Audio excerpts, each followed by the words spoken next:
Here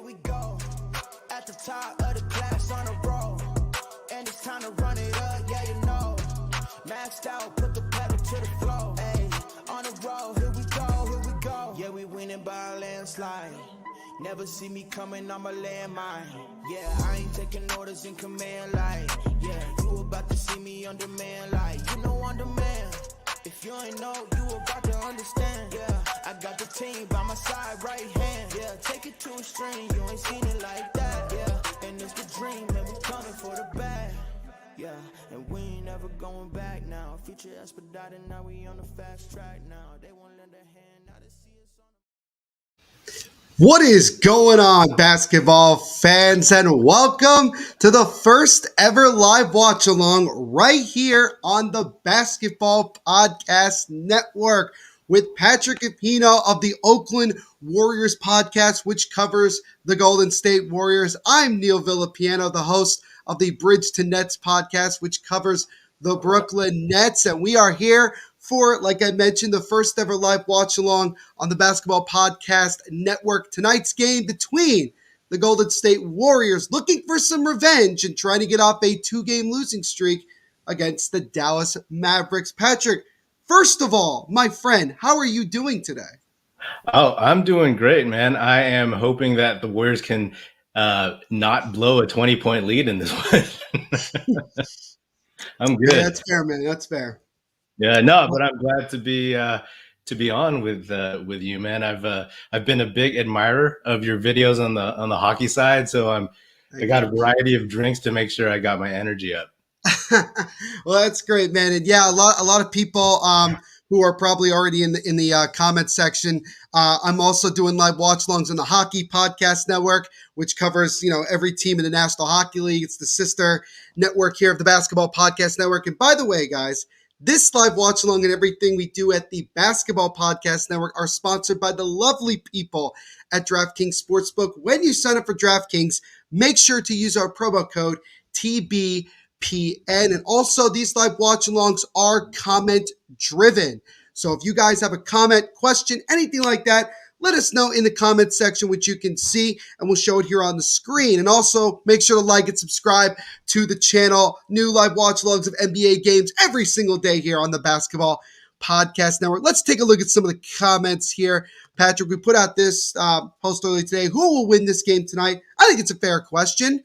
For me personally, it's hard. I mean, I look at Golden State. They have been struggling a little bit of late, and yes, did blow a 20-point lead, but we won't get into that unless Patrick wants to. But I think that, honestly, Golden State, they might be a little bit depleted. Draymond's still out, but you still got the Splash Brothers, and you're going to be able to have success regardless. So I think the Golden State Warriors are going to win this one. I'm going to say 115-106 is my prediction. What do you say, Patrick? I will have to say that the Warriors will win also because they've been looking really bad lately, to be honest. And finally, they got one of their injured guys back, and that's Clay. He was out. He was sick for a while. So I think his injection into the lineup will give them enough of that little oomph to put them over the edge. And then also, no one on this team, no one on the coaching staff likes the fact that they blew that game. So I just see that they'll have a little bit more energy, a little bit more drive, and they won't drift as they have since 2022 came around. Very good, man. And again, guys, also, if you got your predictions, let us know in the chat, and we will share it here on the screen. My good buddy Jacob from the Hockey Podcast streams, he's always on there. Big Lakers fan, and I'm sure when he first saw us, he was ecstatic that we were doing this. He said, Golden State going to win by a point with Curry dropping 27, 5 of 15 shooting from 3. That is interesting. He drops 27, but misses 10 3-point shots. That is a bold prediction there, Jacob. The Beer Sports Whatever podcast saying cool. Good to see you guys as always. Isha, aka the City Light Project, is in here. Let's go. Good to see you, Ish. Hope you're doing well. I actually know you're also doing a live watch along of a hockey game right now, so hopefully you are having fun over there. Jacob said, I was first like always. Of course you are, Jacob. You're first like on everything that I've seen. He says, let's go LA Lakers. As I mentioned before, Patrick, he is a Lakers fan. I'm sure he will be ecstatic when we start doing Lakers games. Josh, the man who makes all these live watch-alongs possible, is in the chat. What's going on, Josh? I hope you're doing well today, my friend. Thank you so much for coming on and saying hi. We do appreciate it. My favorite sport is now doing a watch-along. Wow, yes, we are. We are. Patrick, on his debut. Yes, Patrick, this is your debut doing a live watch-along. So how you feeling right now as we're just getting into this? I'm good. I'm great. I'm looking forward to seeing how this game turns out, and I'm looking forward to I'm looking forward to some anti-Warriors comments from the Lakers fan here. Oh yeah, I know, and you can see how much Jacob loves the fact that I'm here. He says, "Oh my, not Neil." Yeah, I know. Yes, Jacob, you can't get away from me, my friend. You cannot get away from me. He says, "Hey, Patrick, I'm a Lakers fan." Yeah, Jacob, you've mentioned it about 3 times already. You don't have to mention it for the umpteenth time. So please take it easy on me. See, this is the funny thing. Jacob doesn't take it easy in the hockey pod chat. You know, he'll roast everybody. But he's telling you to take it easy on him, which I think is actually very funny. Very funny. He also says Clay is washed. That's I don't agree with that. Yeah. And I'm speaking as a Nets fan, and I don't even agree with that, to be quite honest with you. Yeah, he's definitely not washed. I mean, it remains to be seen what 2.5 years will do to you, but he looks better than most people expected. So definitely not washed like Russ. Westbrook. We're talking about. I did hear today, by the way, Patrick, that I believe the Lakers and Westbrook have mutually agreed that they're going to be moving on from one another in the offseason. So, I mean, I guess that means he's going to get bought out or traded. I really don't know how this would work in that situation. Yeah, he'll probably get traded. I mean, next year is his last year of his contract, so it's a little bit more attractive over the summer. Mm-hmm. And with all this acrimony between, like there's a lot of stuff riding under there, right? Like that's going unspoken, not only within the org, amongst the players, but also with the fans. So he's from LA, but I don't think he can stick around, man. The Lakers got to move on him. The Lakers, they have to accept that that experiment failed miserably. As Josh is saying, I'm thinking a Warriors dub tonight. All right, so we got basically everybody picking the Warriors so far in the chat. Jacob says LeBron, Curry, and Bronny James all team up in LA. Okay. No, just no. It's not going to happen. I mean, I know LeBron badly wants to play with Steph. I mean, you see it every year in the All-Star game when he's picking them. It's like Steph is always on LeBron's team. But I just can't see it. I cannot see that happening. Maybe when they're both very high up there in age. But I think Curry's one of those guys that's going to just stay a Warrior like his entire career. I cannot see him going anywhere else like a lot of other NBA stars do. Yeah, he's not leaving at this point. If he was going to leave, it would have been like a while ago before the time with all the ankle stuff, like he's staying. Oh, 100%. He Jacob's asking Patrick, where's your Curry jersey? You got a Curry jersey? I don't have enough money to buy jerseys, man. No, I feel that, man. I mean, this is like the cleanest Nets thing that I have. So I mean, it's just kind of, you kind of wear what you got to wear. And he says, Neil, your damn Nets lost 11 games in a row. Yes, I am aware of the fact that my Nets did lose 11 in a row, but we do have Kevin Durant back tonight, and I feel good about that. I feel more confident than I maybe did yesterday. But now knowing that Kevin Durant is playing, currently the Nets are up 60-50 on Miami with about 2 minutes to go in the second quarter. And granted, Jimmy Butler and Kyle Lowry and PJ Tucker are not playing, but you take what you can get in this situation. Yeah. Jacob says Westbrink is God. Well, first of all, Jacob, isn't it just like West Brick, not Brink? I'm just trying to understand the English language here from you, Jacob. He says psych, Westbrink is washed up. Or at least he agrees with that. At least he agrees. At least he agrees that he's not. He's done. And then Jacob says, I have my Lego jersey on. I'm sure you do, Jacob. I'm sure you always, you and Shannon Sharp are like probably the two biggest LeBron fans I know. So I'm not even surprised that you're supporting that. And then he finally says, KD won't do shit for the Nets tonight. He has 15 points and the Nets are up by 11. So I think he's doing more than that. But anyway, ladies and gentlemen, it is time for this game to get underway as we are just getting underway. Again, thank you all so much for hanging out with us tonight for this live watch along between the Dallas Mavericks and the Golden State Warriors, the first live watch along here on the Basketball Podcast Network. So again, I would just, I didn't really get to ask you this question, Patrick, but I wanted to ask you, like, what should be the main focus for the Warriors in this game? Knowing that they're on a 2-game losing streak. They did lose to the Dallas Mavericks about a week ago. So what can they do to kind of, regroup here and come away with a dub?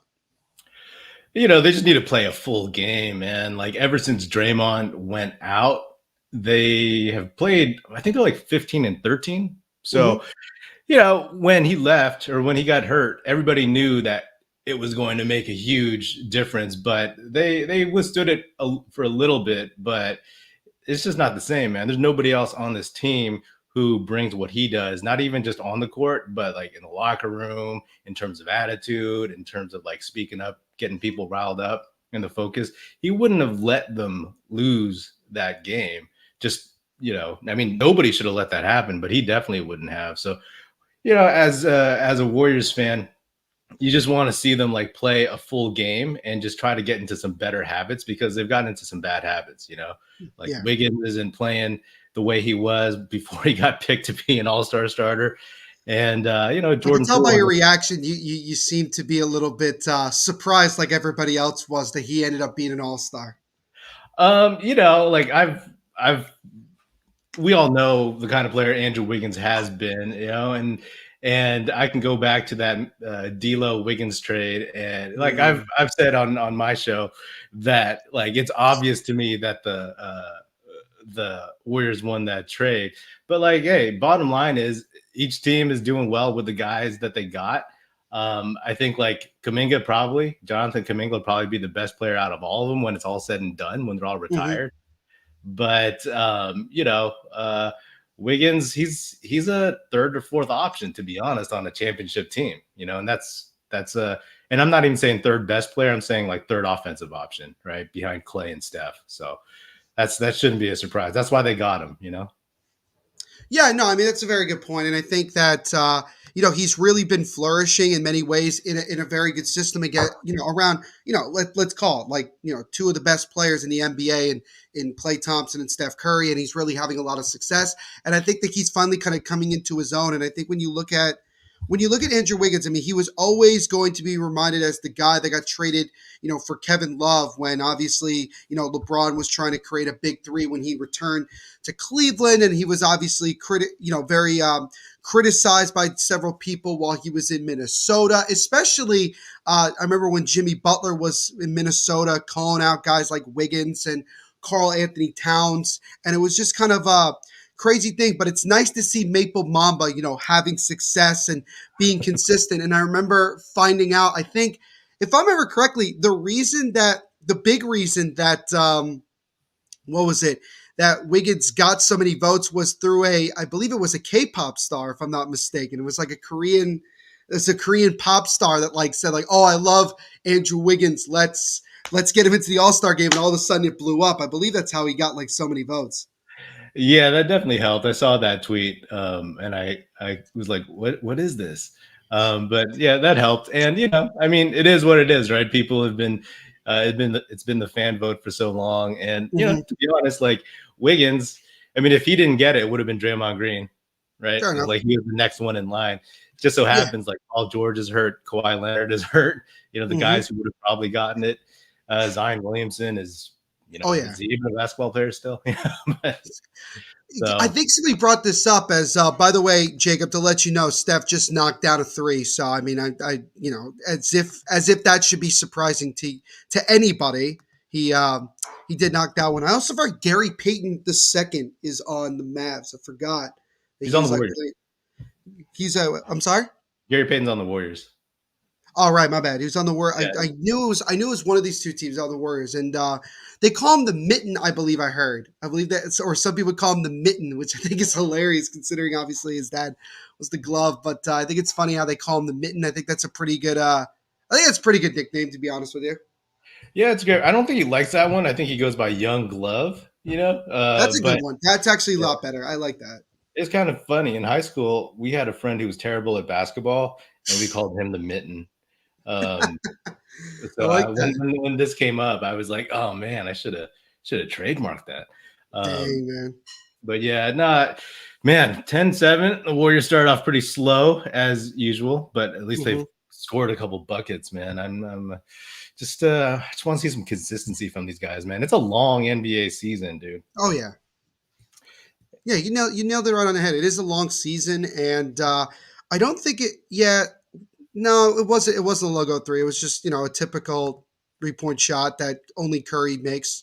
Which it's like it's very annoying. Like because I've obviously seen Curry play a lot, and obviously, Patrick, you could elaborate on this because you obviously watch the team more, more in depth. But like, it's just funny how Curry's just one of those guys that like you just straight up can't like. You could do anything possible. You could come with any simple way to try to guard him. And at the end of the day, he's still going to knock down threes. Yeah. Yeah. I mean, he's been a little off this year. This is like his worst shooting year for like almost a decade, to be honest. But if I remember correctly, I think Seth has a higher 3-point percentage this year than Steph. I think I saw that. Recently, which I think is like so strange. It's like Curry's having arguably one of his like worst years like shooting threes, and then Seth is having arguably his best year shooting threes. Yeah, I mean, I always liked Seth, man. When he was like in the Warriors G League, on the G League team for a minute, and to be honest, no hate to Austin Rivers, man, but like when Austin Rivers got like that second chance to play for his dad, I was like, dude, Seth Curry is better than Austin Rivers, man. And it took a while for him to kind of gain a foothold. Like I think it was actually the Mavericks that gave Seth his big break and gave him some consistent minutes. So it's good to see. And yeah, Steph is shooting below 40% for the first time maybe ever. I don't know. It's kind of weird. A lot of these games that they've lost, hey, if he just is his normal Steph, then maybe they win. But still right now he's shooting like a very good NBA shooter, right? But it's just like we're so used to him being this crazy, just like shooting from like 25 feet and it going in all the time. So when Jacob here says 5 for 15, I'm like, that's not out of the realm of possibility considering how 2022 has gone. I'm just hoping that was one of my concerns. Well, for this stretch run, like, will he start kind of like clicking, turning into regular Steph? And with Draymond out, man, he has to do so much more on offense in terms of like setting the offense, running actual point, because Draymond is on ball so much and he runs the offense so much. So, I think having Clay back is going to make a difference for him. And, we'll see. It certainly will, because obviously getting the other Splash Brother back into the lineup, and, you're starting to see with every game that goes by, Clay's starting to get his shot back more and more and more. And it's important. And I think the best thing that you pointed out was the whole thing about, not from the defensive side, but certainly from the offensive side, with Draymond being out of the lineup, that just forces Steph to have to do so much more, to shoot more shots, to try to get guys, open. And, I just feel like sometimes that the team around Steph sometimes just tries to, it's almost like I've watched enough games now, like sometimes they just like separate so far away and just let him do what he does. And sometimes like that doesn't always work because he's going to have off games. So Yeah, yeah, That's absolutely, the way I man. look at it. By the way, guys, if you're just joining us, this is the first live watch along we're doing here on the Basketball Podcast Network. Again, make sure to use our promo code from our sponsors at DraftKings Sportsbook, TBPN. We're 7:48 into the first, with 7:48 to go in the first quarter. It's currently 14-9 Dallas. So, like Patrick mentioned before, Patrick Epino, who covers who is on the Oakland Warriors podcast, which covers the Golden State Warriors, had just mentioned before. Another kind of slow start for Golden State, but as I always say, to try to be more of a positive type person, it's not about how you start; it's certainly more That- about how you finish. yeah, for sure. And that's kind of what I want to see from the Warriors, man. Like they just haven't finished. They got to be like consistent and make it through to the end. Let me ask you something, Neil. Like, as like a general basketball fan, I like this what comment, do by the you way. think? Lakers or Clippers tonight. I'm going to go with the Clippers because the Lakers have been crap of late. I mean, didn't they lose to the Clippers like last week, if I'm not mistaken. They did. They did. They lost to the Clippers, but yeah. But hey, they got DJ Augustine. That should make a difference. That should definitely make a difference. But anyway, you were asking me a question. Sorry about that. Yeah, yeah. What do you? I wonder this. Like, what do you think of Luka? I mean, like how good do you think he can be? I think Luka Doncic could be honestly and truly one of the greatest European players to ever play in the NBA. I think he could get up there to the level that, guys like Manu Ginobili, Tony Parker, Dirk Nowitzki, guys like that, being Hall of Fame type players. I certainly think that Luka Doncic has the makings to be a Hall of Fame player. I remember that I was actually at the draft that he was a part of, where he got drafted by Atlanta and then Trae Young went to Dallas. They swapped players, things like that. But I remember like so much negativity was around Luka Doncic before he got in the league, because again, he was like a European player. Is he soft? Because again, that's the knock on a lot of European players. Are they soft?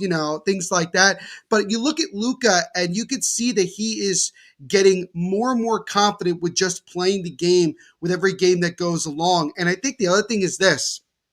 Luka had confidence before he even got in the league. He had mapped out like what he's trying to do in his career, win Rookie of the Year, win, MVPs, win championships. And I think that he can win a championship. I just don't know if Dallas is the place. And that's only because they've tried to pair him with, the big man. They tried it with Porzingis, and Porzingis just couldn't stay healthy. But I don't think it was necessarily a knock on Luka Doncic, but it's going to get to a point where Doncic may get frustrated and be like, yo, what the hell? Like, are we going to really start getting things going here? Like, what's the situation? But I think Luka Doncic has the makings to be one of the best, not only European players, but certainly one of the best overall players we've seen. And he's box office. You hear Stephen A say it all the time. He's box office. I think Luka Doncic is very much in that same category. Yeah, I mean, I'm stunned how good he is, to be honest, because I didn't think he'd be this good. I mean, like, who had any idea?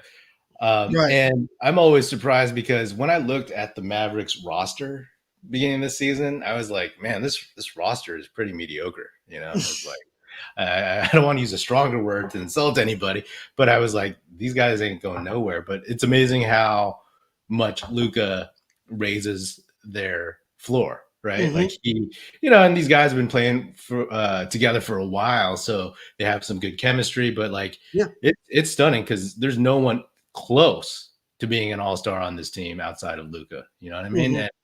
And Porzingis, yeah, I mean that dude was injured all the time, and I know he played a little bit better before he got traded, but he seemed more like an albatross around Luka's neck than anyone actually trying to help him, or actually able to help him, Yeah. I mean, it's definitely, Luka's proven a lot of people wrong, and now he's one of the best players in the game, and he's just a lot of fun to watch because he can do so many different things. And the reason that he reminds me a lot of former Golden State Warrior Kevin Durant is that you see what happens when the guy is not on the court and not playing, how much it affects the team in general. And then you see the complete opposite of that when he comes back on the court. Like, I was watching a little bit of the Nets game earlier before we jumped on, And you could see just from the Nets perspective how much different the team plays overall when Kevin Durant's back in the lineup and playing. Same thing with Luka. Luka goes out for a while. They go on a 3, 4, maybe 5-game losing streak. But then he comes back, and all of a sudden everybody's hitting their shots and things like that. And it's definitely he's definitely one of those guys that really makes the team go. By the way, another good buddy of mine from the Hockey Podcast Network, my good buddy Justin is in the chat. What's going on, Justin? Hope you're doing well today, my friend. Thank you so much for coming on and hanging out with us. We do appreciate Justin. Leave a like on the stream as well. Subscribe if you haven't already. Helps out the channel tremendously. And then Jacob says, Luka Doncic laughed my ass off. Okay. Just understand, Patrick, that Jacob will always come on and say something very sus. And that's the first warning for you. And the more live watch logs you do, the more likely you're going to see this man, especially if you do Lakers Warriors. I think that should be a lot of fun, especially hanging out with Jacob. Yeah, for sure, man.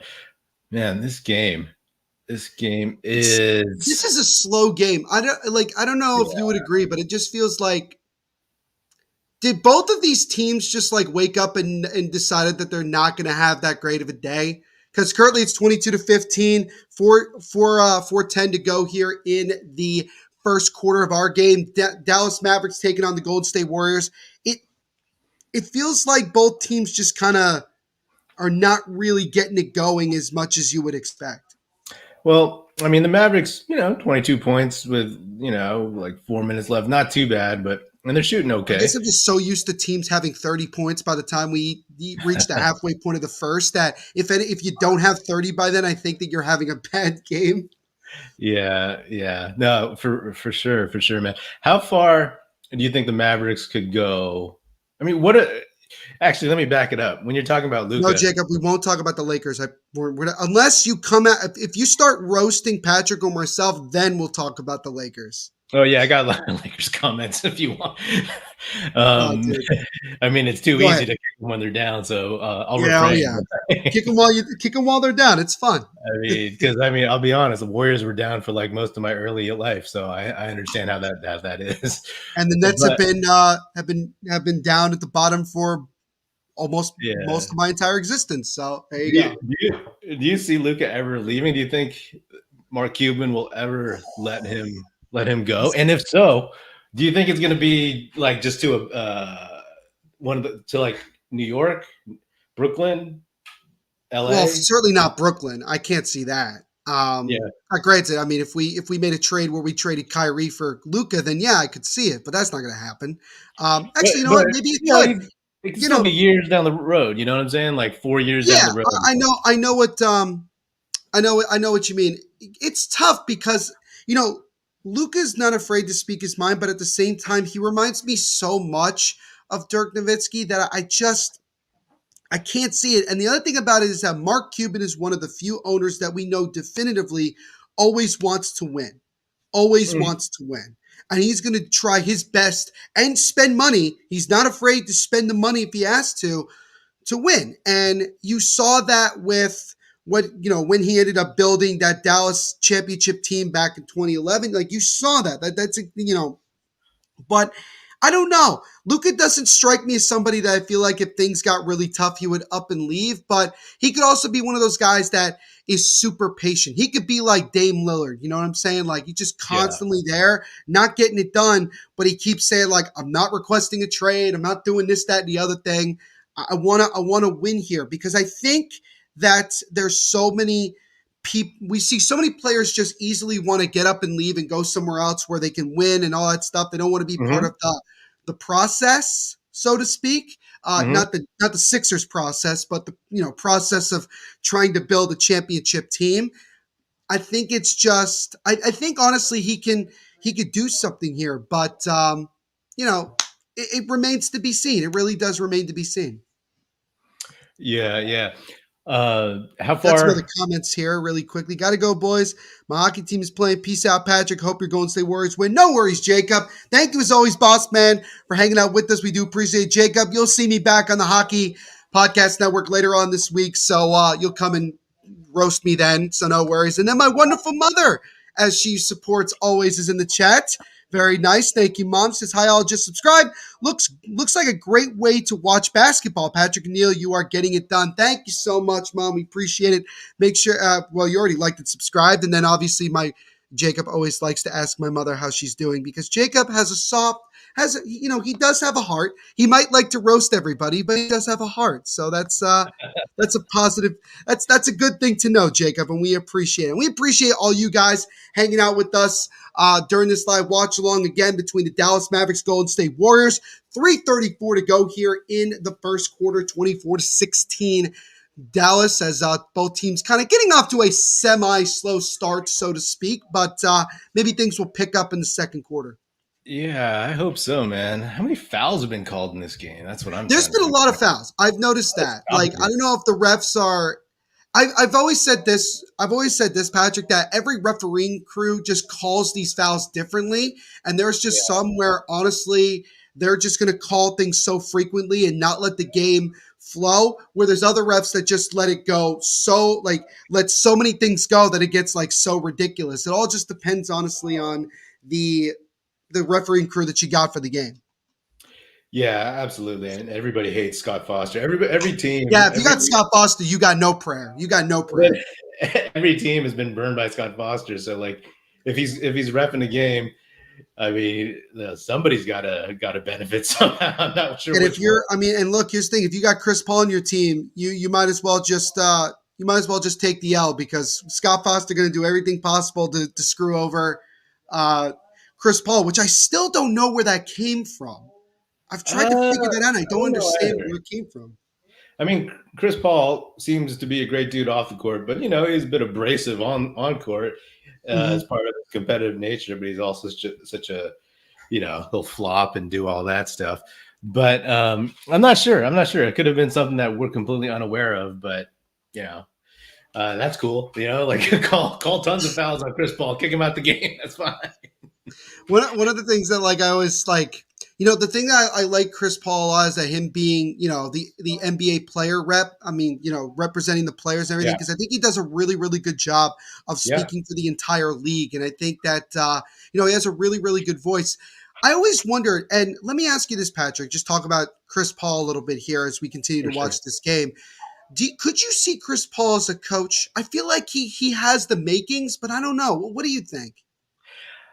We look at we look at Steve Nash, look at Jason Kidd. So yes, he has like the knowledge and the ability. It's just a personality. Can he do it?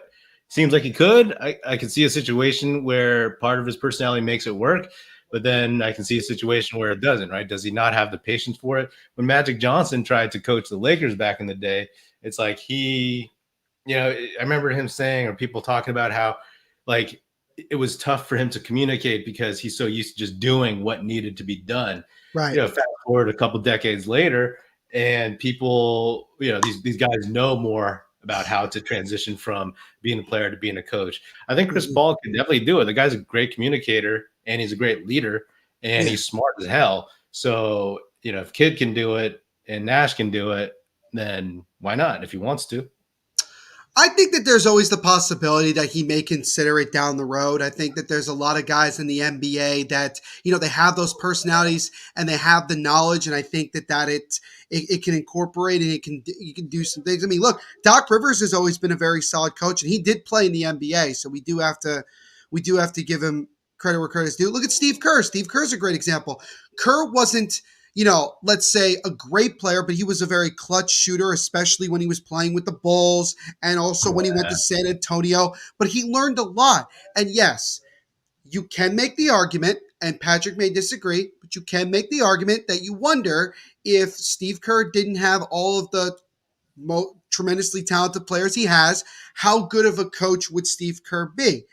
We saw a little bit of that a year and change ago when Curry was out, Clay was out, and basically it was just like Draymond, but even Draymond was out for a little while, and you kind of saw what it was. But I feel like that was too small of a sample size to really say definitively, oh yeah, he definitely is like only good because the players around him.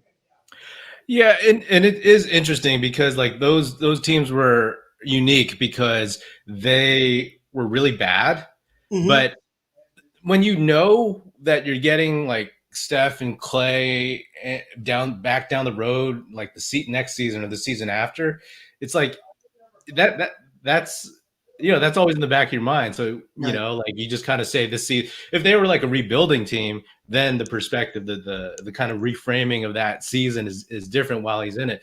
But like when he was put on that top 15 coaches list, I was like, I mean that's all fluff anyway. And I was like, he has some credentials for it, but it does remain to be seen.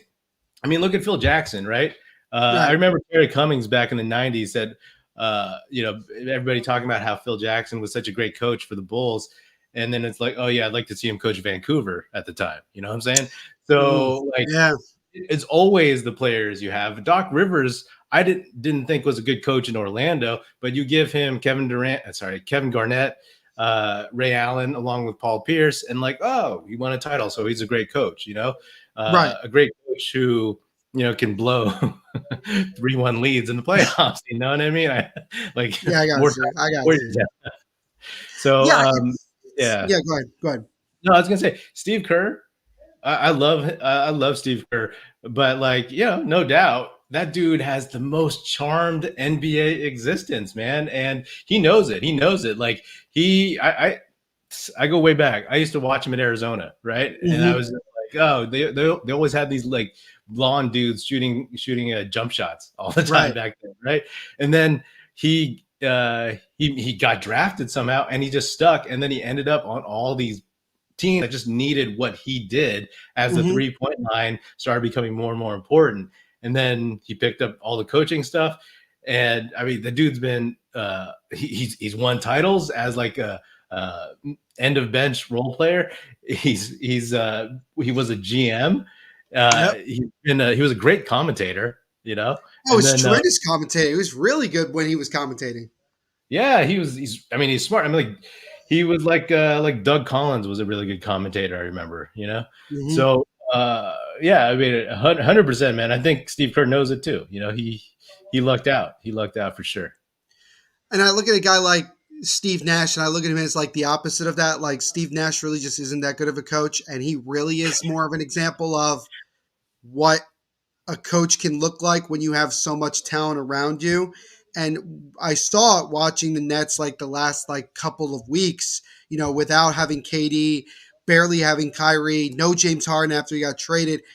He just would make so many mistakes, and it's like he's learning on the job basically. And it's just for a team that's trying to win a championship, it's not really what you need. You don't need a coach that's literally trying to learn how to be a coach. The thing for Steve Kerr that I will say is that you have to give Mark Jackson a lot of credit for what he did prior to Steve Kerr getting there. I mean, he built up that team. And then what Steve Kerr did is he brought in we're going to use the 3-point shot as our main weapon of attack. And he just took that team to the next level, pushed them to the next level. And that's what it was. And I think that created a lot of success. So, I mean, but you've seen Kerr years after still being able to produce a lot and have a lot of success. And this isn't one of the most, and I don't say this with disrespect, this is not one of the most incredibly talented Warriors teams we've ever seen, but he's still doing a very, very decent job, especially with the way that he gets, players and has the rotation going out pretty well. It's worked out. Yeah. Kerr, I mean, going back to Mark Jackson did a lot. He did a lot. He instilled defense as like a priority. It's a lot like Doug Collins to Phil Jackson, right? At the end there, they really called the foul there. It's a lot like Doug Collins, right? Like he coached Jordan for a while, and then when he left, Phil Jackson took over and kind of installed the triangle offense, right? Same thing with Kerr. He installed a different type of offense, more of a motion offense, right? A mix of the triangle, a mix of Popovich's Spurs offense, and like some of the Suns just running all the time. So it was a perfect setup for him. And I remember when he decided to shun Phil Jackson, who was president of the Knicks, and go to the Warriors, and I was like, no way, because Still, the Warriors weren't like they were the team that couldn't get that guy. Right. Man, wow. Last wow, that was a nice buzzer beater. That But was it was a nice shot. I'll give you that. It was a nice shot. But that actually brings us to the end of the first quarter. Mavericks up by 11, 38-27 after 12 minutes of play. And we will step aside for just a moment to get our first word of the night from our sponsors.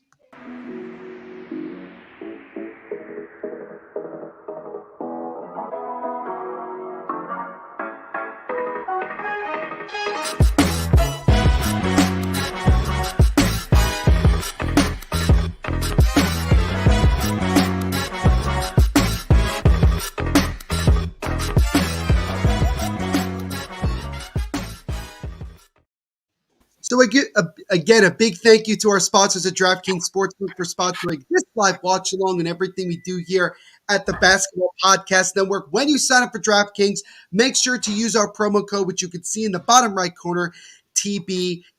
And again, guys, if you like what you're seeing, make sure to leave a like on the stream, subscribe, and punch notification bell so you don't miss any new live watch alongs that we do right here on the Basketball Podcast Network. And if you do subscribe, guys, let us know in the chat so we can shout you out right here on the stream.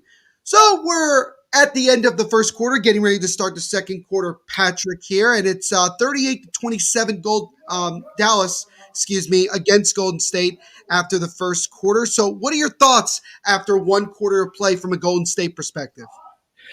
I think that their defense isn't looking that great right now. To give up 38 points to the Mavericks is not ideal. I mean, if Jordan Poole didn't hit that buzzer beater 3 from I don't know, 3/4 court or whatever beyond half court, then they would be down 14 instead of 11. So, Indeed. Klay Thompson's looking a little rusty. He shot 7 times, only hit 2. Wiggins continuing his post All-Star iffiness. He's also 2 for 7, and Curry only shot twice, so hopefully he can. I'm guessing he was just trying to get people to be involved more, so hopefully he can flip the switch a little bit. But Luka, 19 points, dude, 19 points on 5 of 8. Is Luka trying to drop 50 tonight? I feel like he wants to drop as much as possible, especially because he's going up against Curry. I think he's got some motivation here. Yeah, so we shall see. This is a little uninspired, but I'll be honest, man. It's been since Draymond went out, they've been 15-13. So basically, kind of a 500 team almost, right? So they've had these inconsistent ups and downs. So we shall see. Dallas is shooting 60%. The Warriors shooting 39%. Yep. That ain't gonna cut it. Nope, it is not going to cut it, man. And Golden State got to find a way to get themselves going here, or it's going to get a lot worse before it gets better. My good buddy Andrew is in the chat saying hi, Neil. Good to see you, Andrew. Hope you're doing well today, my friend. Andrew, while you're here, my friend, leave a like on the stream as well as subscribe so you don't miss any new live watch-alongs that we do here on the Basketball Podcast Network. The Soda Pod, which covers the Minnesota Wild on the Hockey Podcast Network, saying what's up, boys? What's going on, guys? Hope you're doing well this evening. Thank you so much for coming on and saying what's up. We do appreciate it. Leave a like and subscribe if you haven't already. Helps out the channel. I'm doing very well, Andrew. Hope you're doing well. Also, Andrew, make sure to say hi to Patrick as well because he is hanging out with us as well. He covers the Golden State Warriors here on the Basketball Podcast Network. Indeed, Steph Curry is playing in this game. There's no doubt about that. And Patrick, I'm going to let you answer this question of how's the game so far? Well, if you're a Mavericks fan, it's going pretty well. Luka's lighting up the Warriors. He's getting to the free throw line, doing all the things he's supposed to do. And for the Warriors, not shooting that great. Curry hasn't really shot very much, and they're showing a little bit of flatness, which they've tended to do since Draymond Green's been out. But, hoping for a better second quarter, I suppose. We'll see. I think that's the best. I think that's the best you can look for at this point. Andrew said he just liked and subscribed. Thank you so much, Andrew. We appreciate that. you subscribing, my friend. As always, love the support you give all of us 100%. He also says hi to Patrick, so there we go. That is very good. Andrew's another one of the guys that's very active in the hockey world. So we're going to get, trust me, Patrick, we're probably going to get a lot of Hockey Podcast Network fans that are probably going to start jumping on here and getting a little bit of a different sense. But, at the end of the day, we're still just talking sports and having fun here. So we're a little bit less than a minute into the second quarter, 33, sorry. Literally, as I said that, they made it 3, so I apologize. But yeah, 41-33. So you can see, as Patrick was just talking about, you're starting to see Golden State get their shooting going a little bit more, which is good. As I believe that shot was that Kuminga, I believe, that knocked down a 3, if I'm not mistaken? Was that Kuminga? I think maybe. So, no, look, Patrick knows the Warriors a little bit better than I do. So if I apologize for saying incorrectly who's who, I do apologize, but I do know basketball pretty well. So, and also just this is different. And I was talking to Patrick about this earlier. It's a little bit different. Trying to do a live watch along of a basketball game instead of hockey, because there's just so much more scoring that happens. So I can't say score every 5 seconds. So when you do the hockey, like is it just kind of like a different tempo? You're just kind of like watching? It's definitely a different tempo. Guys like Andrew and even Jacob would attest to this. A lot of the thing is more of just, you're trying to explain what's going on in the game, and it's very, very fast paced. And obviously there's less goals unless you get like one of those very crazy games where 7 or 8 goals are happening. But obviously points just don't come as frequent. So it's kind of funny, like when Josh was talking to me about doing live watch on for basketball, I'm like, the only difference is that there's just going to be so much more scoring. So, I mean, I'll just say like, he knocked down that 3. Oh, he knocked down this. If I said back and forth as much as I would do for hockey, it would seem like overkill. But it's definitely, I'll say this, the speed of the game is slower in basketball than in hockey. It's just everything kind of slows down, and it makes me feel weird because I'm not used to a slow pace, if you know what I mean. Okay. So it's actually a faster tempo in hockey? Is that what you're saying? Yeah, I would say it's faster because a lot of things are happening at once. I'm not saying a lot of things don't happen in basketball, but sometimes you obviously have watched games where sometimes guys are just kind of slowly dribbling the ball up the court. You can kind of focus a little bit more on things happening here or there. There's also less, not less players on the court because it's still five aside, but still.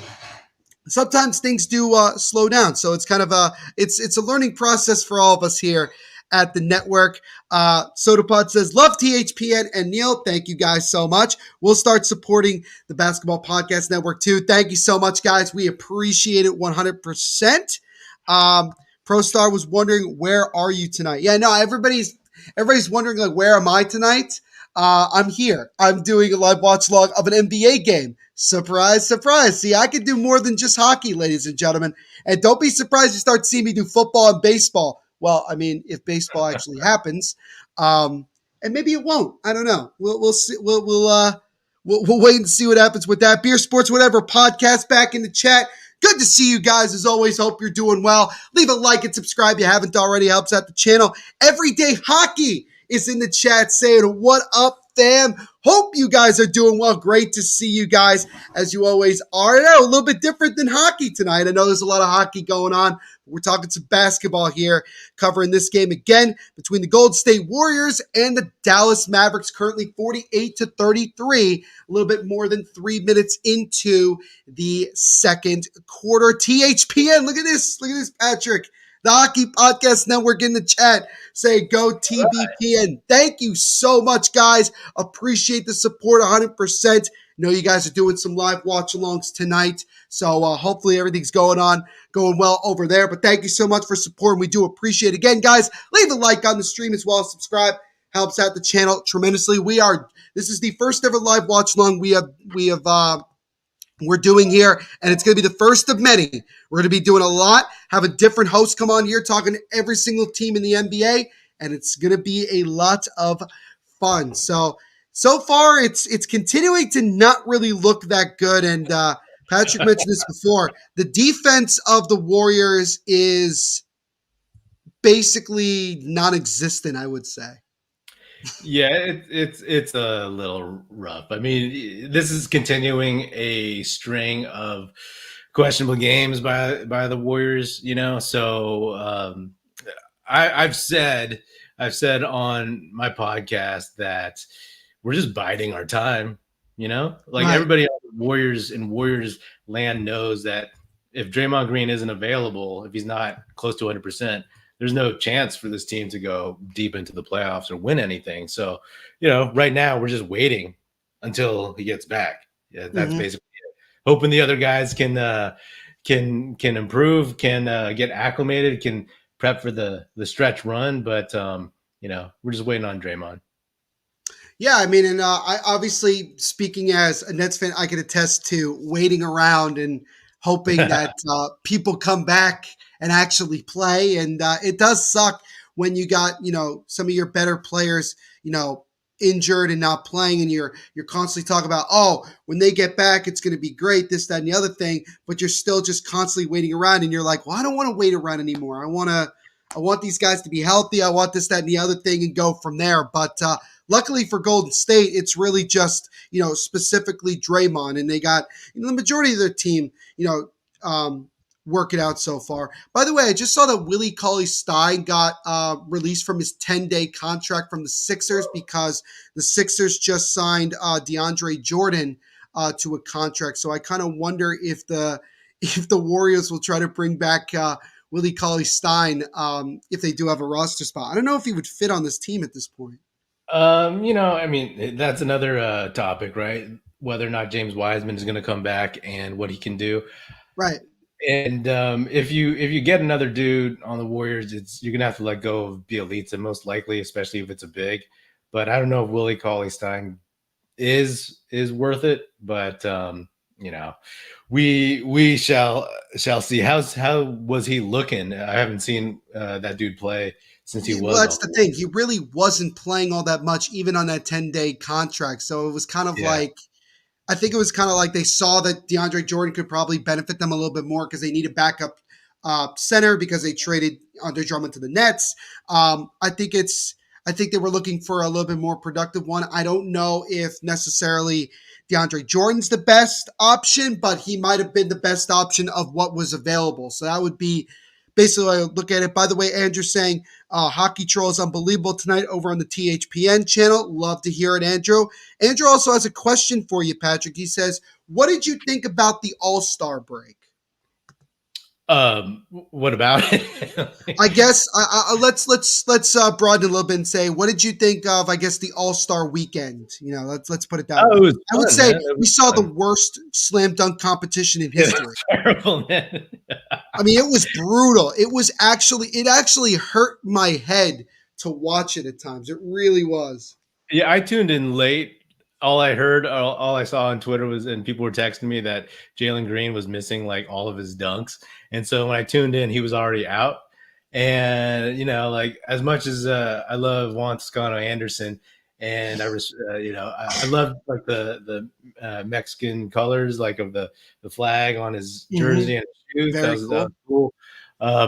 But man, like, I don't know. How old is the oldest dude who's ever won the dunk contest? Because JTA is up to 29 years old right now, I think. And I mean, he can still get up. You know what I mean? Right, of course. He's dunked more times in his life than I have in my dreams. But when like it just wasn't. It was bad, man. When he kept trying that J Rich dunk, I was like, yo, man, like.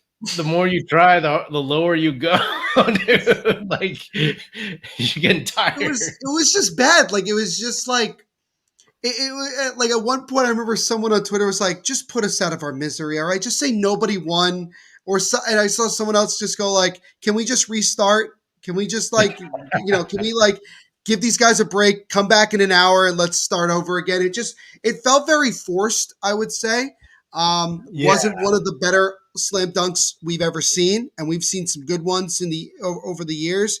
But one thing that like made me laugh, Patrick, was watching Jack Harlow play in the celebrity game, and he was I knocking didn't down watch four. that. Yeah. He was knocking down 4-point shot after 4-point shot. And I also just heard today that he's going to be in the updated version of White Man Can't Jump. So I think that's going to be a Whoa. really interesting new 21st century version of this. I'm really He's curious. playing Woody Harrelson. Yeah, he's playing Woody Harrelson's character. That's what I heard. All right. Is that dude a actor or a He's a or a? rapper. He's a Oh, rapper. okay. To put it, he's a rapper. Think about this. I'll let the viewers let this sink in. He is a rapper from Louisville, Kentucky. Okay. Right He's a on. white. Well, let me make it more clear. He's a white rapper from Louisville, Kentucky. But he's actually really good. I would personally say Okay. that I think he's very, very good. Okay. Yeah, and the thing that bugged me also about the dunk contest was that I didn't know that you can only give scores 6 to 10, right? You can't go under 6. Then what's the point, man? I was kind of Right. ranting on this on Twitter when it happened because I was like, yo, that's like a participation trophy of 5 points. You know what I'm saying? It's like, dude, if it would make it way more interesting. And I get it, they don't want to like embarrass people, but it would make it way more interesting if you could give dudes ones and zeros, you know what I mean? Because then it puts it on the line, right? Like not only are you trying to win, you're not trying to embarrass yourself, but Of it's like, course. so that's kind of, I mean, I know it's all for show, but I was like, why can't you give someone like even a 5, you know? So That would have been. I would have loved to be able to be like from 0 to 10, just so that you just see like somebody just put up the number, just like 0, and just like shake their head like this was terrible. And I'm sure that all the players involved were like, that was the worst performance we probably could have ever put up in on national TV. Like that was bad. yeah, and I didn't see it live, but I saw the was it Cole Anthony's dunks with Yeah. the Timberwolves, and I was like, man, why? Why are you doing that, dude? Is that really like?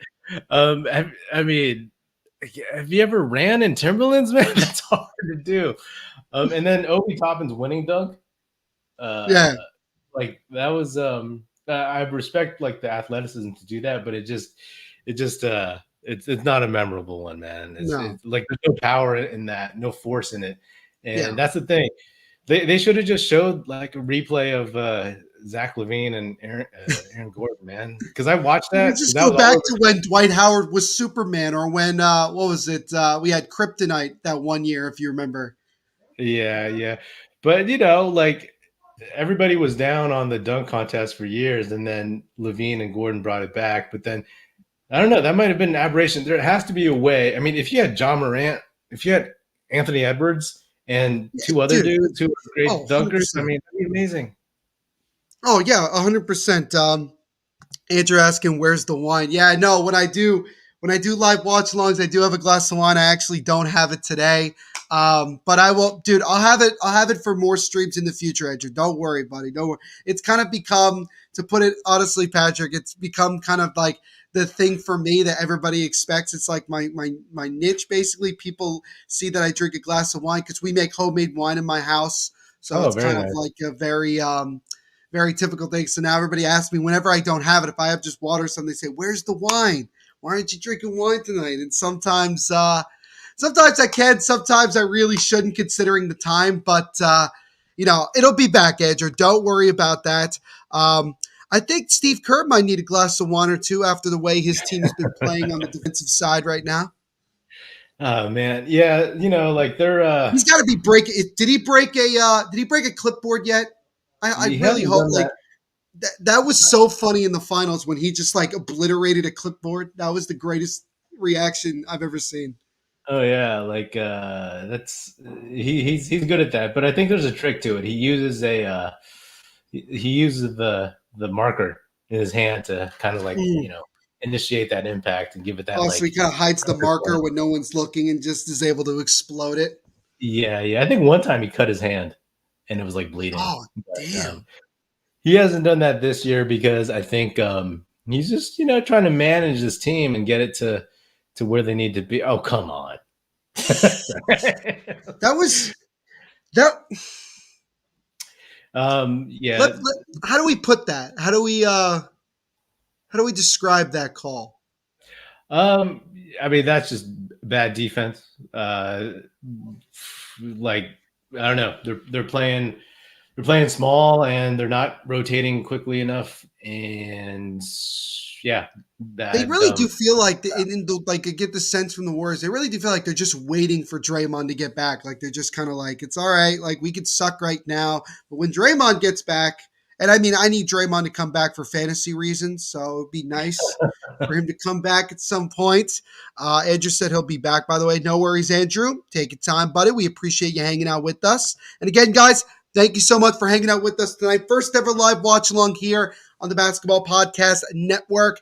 Patrick Epino of the Oakland Warriors podcast, which covers the Golden. I keep wanting to say Oakland Warriors, the Golden State Warriors here on the Basketball Podcast Network. And my name is Neil Villapiano. I'm the host of the Bridge to the Nets podcast here on the Basketball Podcast as well. And we're enjoying this game so far. Well, I mean, maybe not Patrick. He's obviously got to be frustrated. I don't really have a dog in the race, so I'm just kind of chilling. But I'm just still excited because I'm seeing Luka and Steph going at it. And yeah, Luka's having a typical big Luka game so far. Yeah, I mean, Steph started shooting a little bit more. I mean, hey, it's still within reach, 14 points, but I don't know. Somebody else. If you could get it under 10 by the end of by halftime, I would consider that a win for Golden State. Yeah, but man, I don't know. It's just crazy to me. Like the Mavs don't have that much like talent, but they're you just want to basically say, like Patrick really just wants to say, the Mavs suck. They should not be this good. Nah, but I think the Warriors just need some injection of life. You know what I mean? Like everybody talks, like I always talk about. So I do episodes every game. After this, I'm gonna do an episode. It'll probably be really short because during these bad games, I just don't even want to talk about it. We didn't shoot well. We didn't play defense. We lost. That's the episode. Have a good one. Yeah. By the way, here's an ad. No, just kidding. Oh, by the way, here's a DraftKings promo just to keep you enticed. There you go. Yeah, but like it's really one of those things, to be honest. Like I said a little bit earlier, it's like, we know that this team is going to live and die with like Steph, Draymond, and Clay. So right now, I mean, the last game, it looked like last season where they were like a 500 team and it was Steph and a bunch of dudes. So it's frustrating, but like as a longtime Warriors fan who's seen more years of bad times and good times, you just try to take the long view, appreciate that.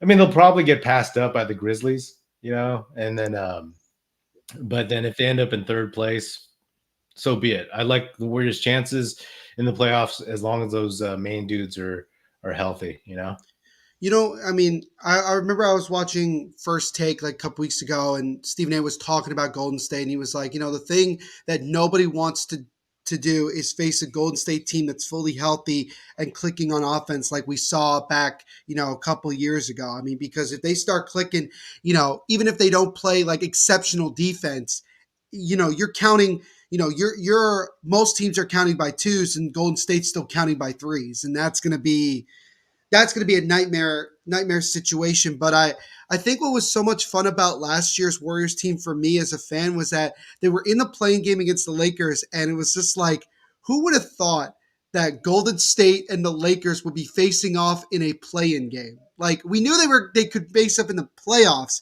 but a play-in game, it was like the weirdest like position to be in. It was very strange, but it was a hell of a game. I'll say that. It was a hell of a game. Yeah, and it's weird for me. Like I did an episode over the summer where I listed 10 reasons why like this season was going to be really really epic. And one of them, the first one actually was and in hindsight, like I guess I was really, really wrong, but it felt like the first time.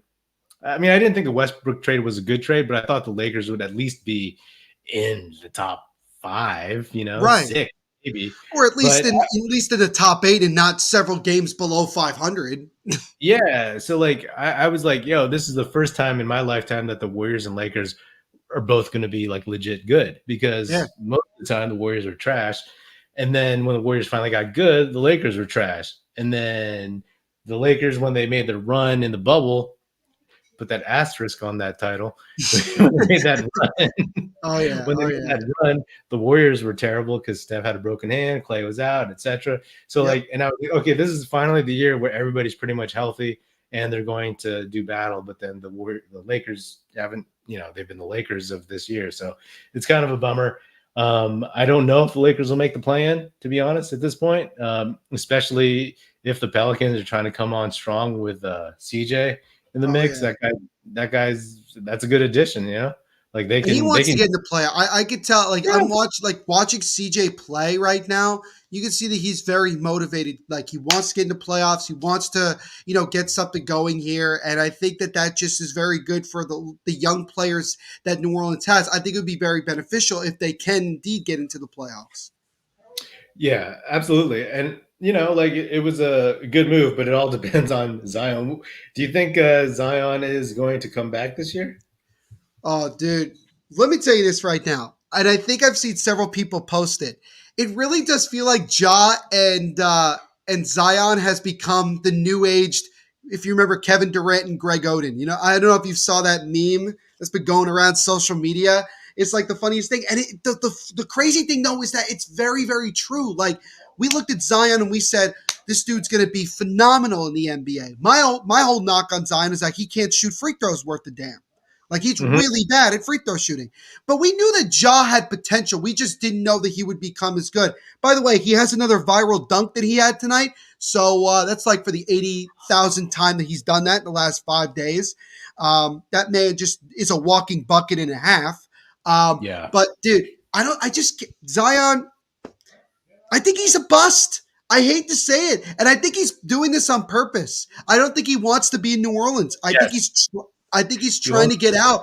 And yeah. I remember my friend who's a Knicks fan. He's like, he's trying to go to the Knicks. I'm like, dude, nobody wants to go to the Knicks. Please get that out of your head. Nobody wants to go to the Knicks. If they did, it would have happened already. He's So got I three just, teammates. Or he's got two uh, teammates over there from the Duke days, so maybe he would, yeah, right? but like, would he make the Knicks automatically better than what they are right now? I mean, I don't know, because here's the thing, like they'd have to if trade for him. They'd probably have to trade for him. And who the hell do the Knicks have that's gonna like I don't know. miraculously Yeah. be like, oh yeah, Pelicans definitely taking that.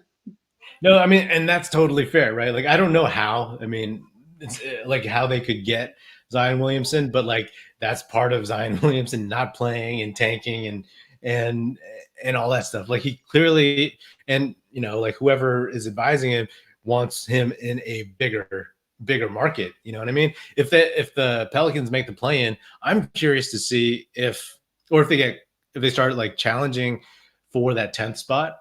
I want to Mm-hmm. see if Zion will show up, and if they make it to the play-in, will he show up? And if by some like crazy like act of God that they actually make it into the playoffs, then would he show up? I mean, that'd be From play in to playoffs. That's going to be the title of like a book that describes like this era of basketball from play in to playoffs. That's so yeah. stupid. But,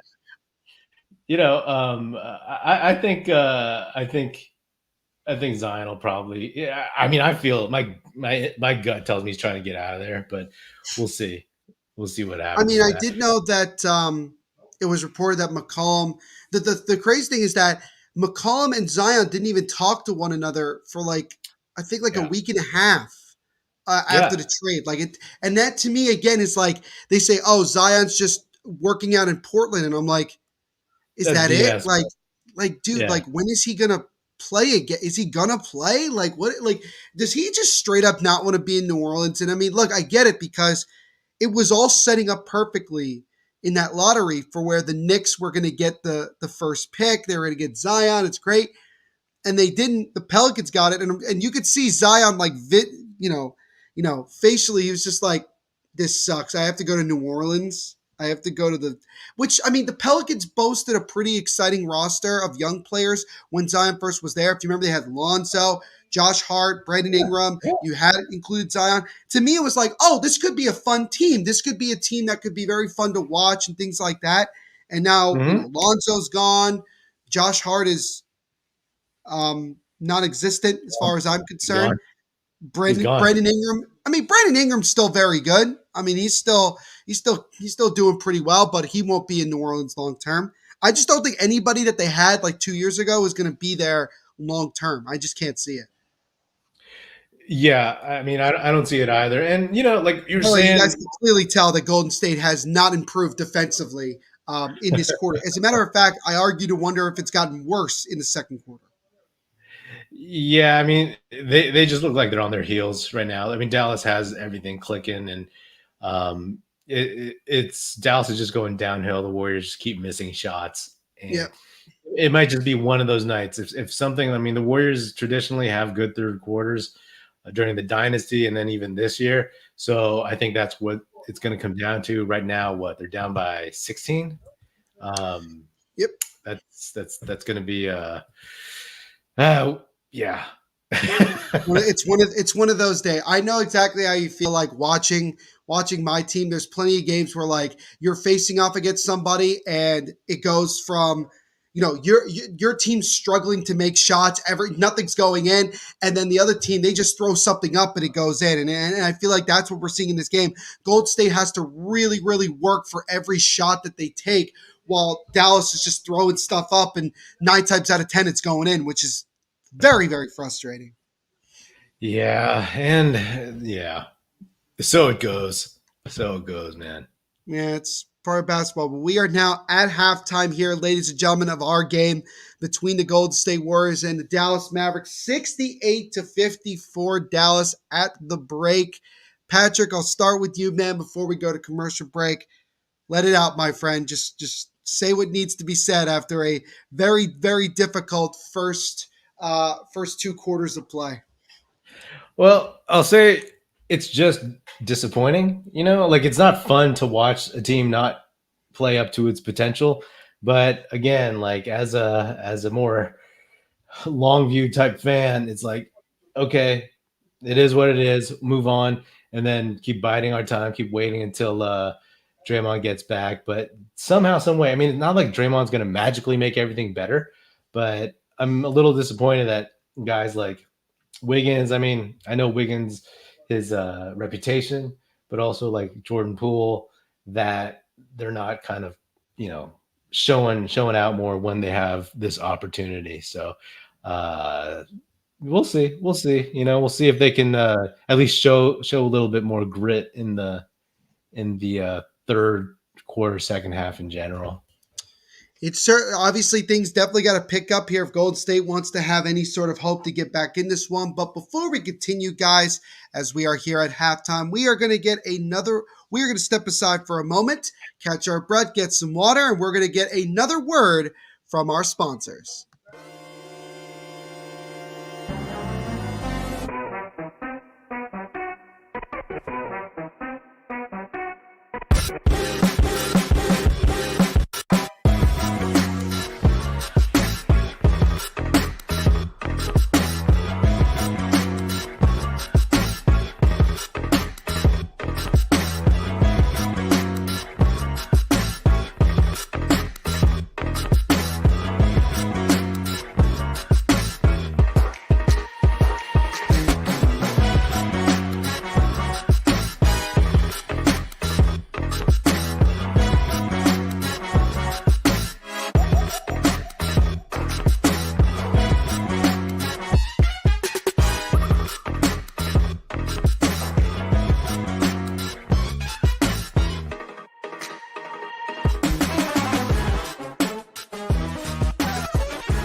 And once again, a big shout out to our sponsors at DraftKings Sportsbook for sponsoring this live watch along and everything we do here at the Basketball Podcast Network.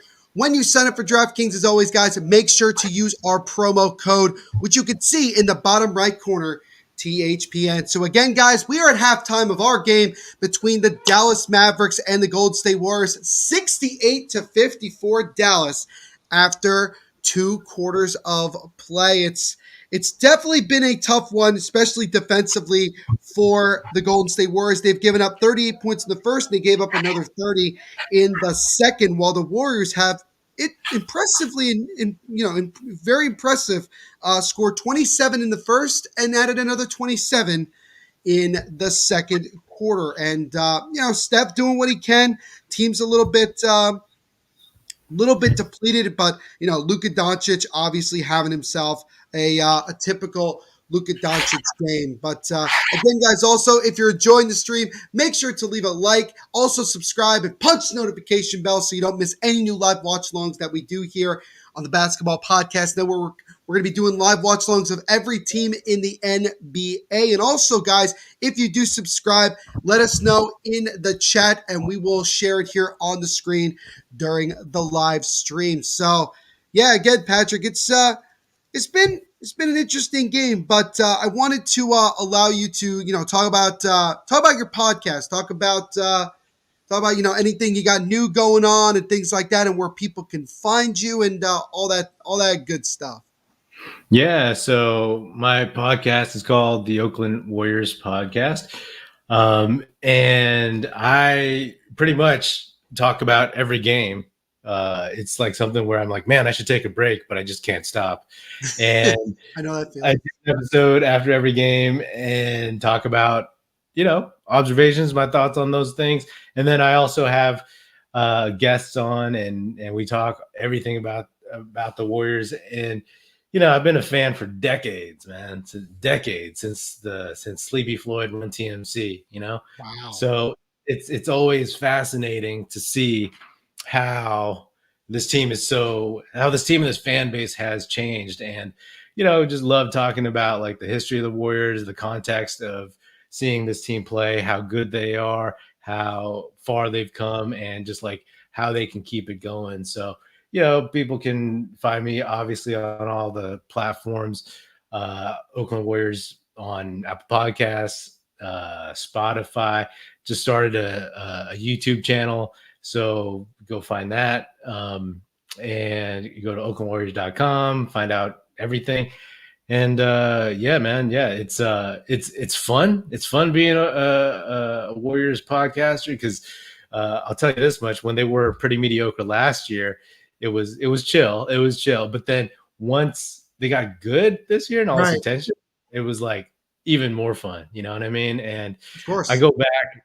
I uploaded all 200 episodes that I'd previously done onto the YouTube channel, and I didn't listen to everything over again, but I did like kind of, you see like the titles, you see the descriptions and stuff, and you kind of chronologically go through like how far this team has come and, in the last couple of years and stuff, just with all the injuries and everything. So, and it's also funny to see where I was totally right and where I was totally wrong. Fandom is always a funny thing. I was 100% right on Jonathan Kuminga. I'll tell you that much. There you go.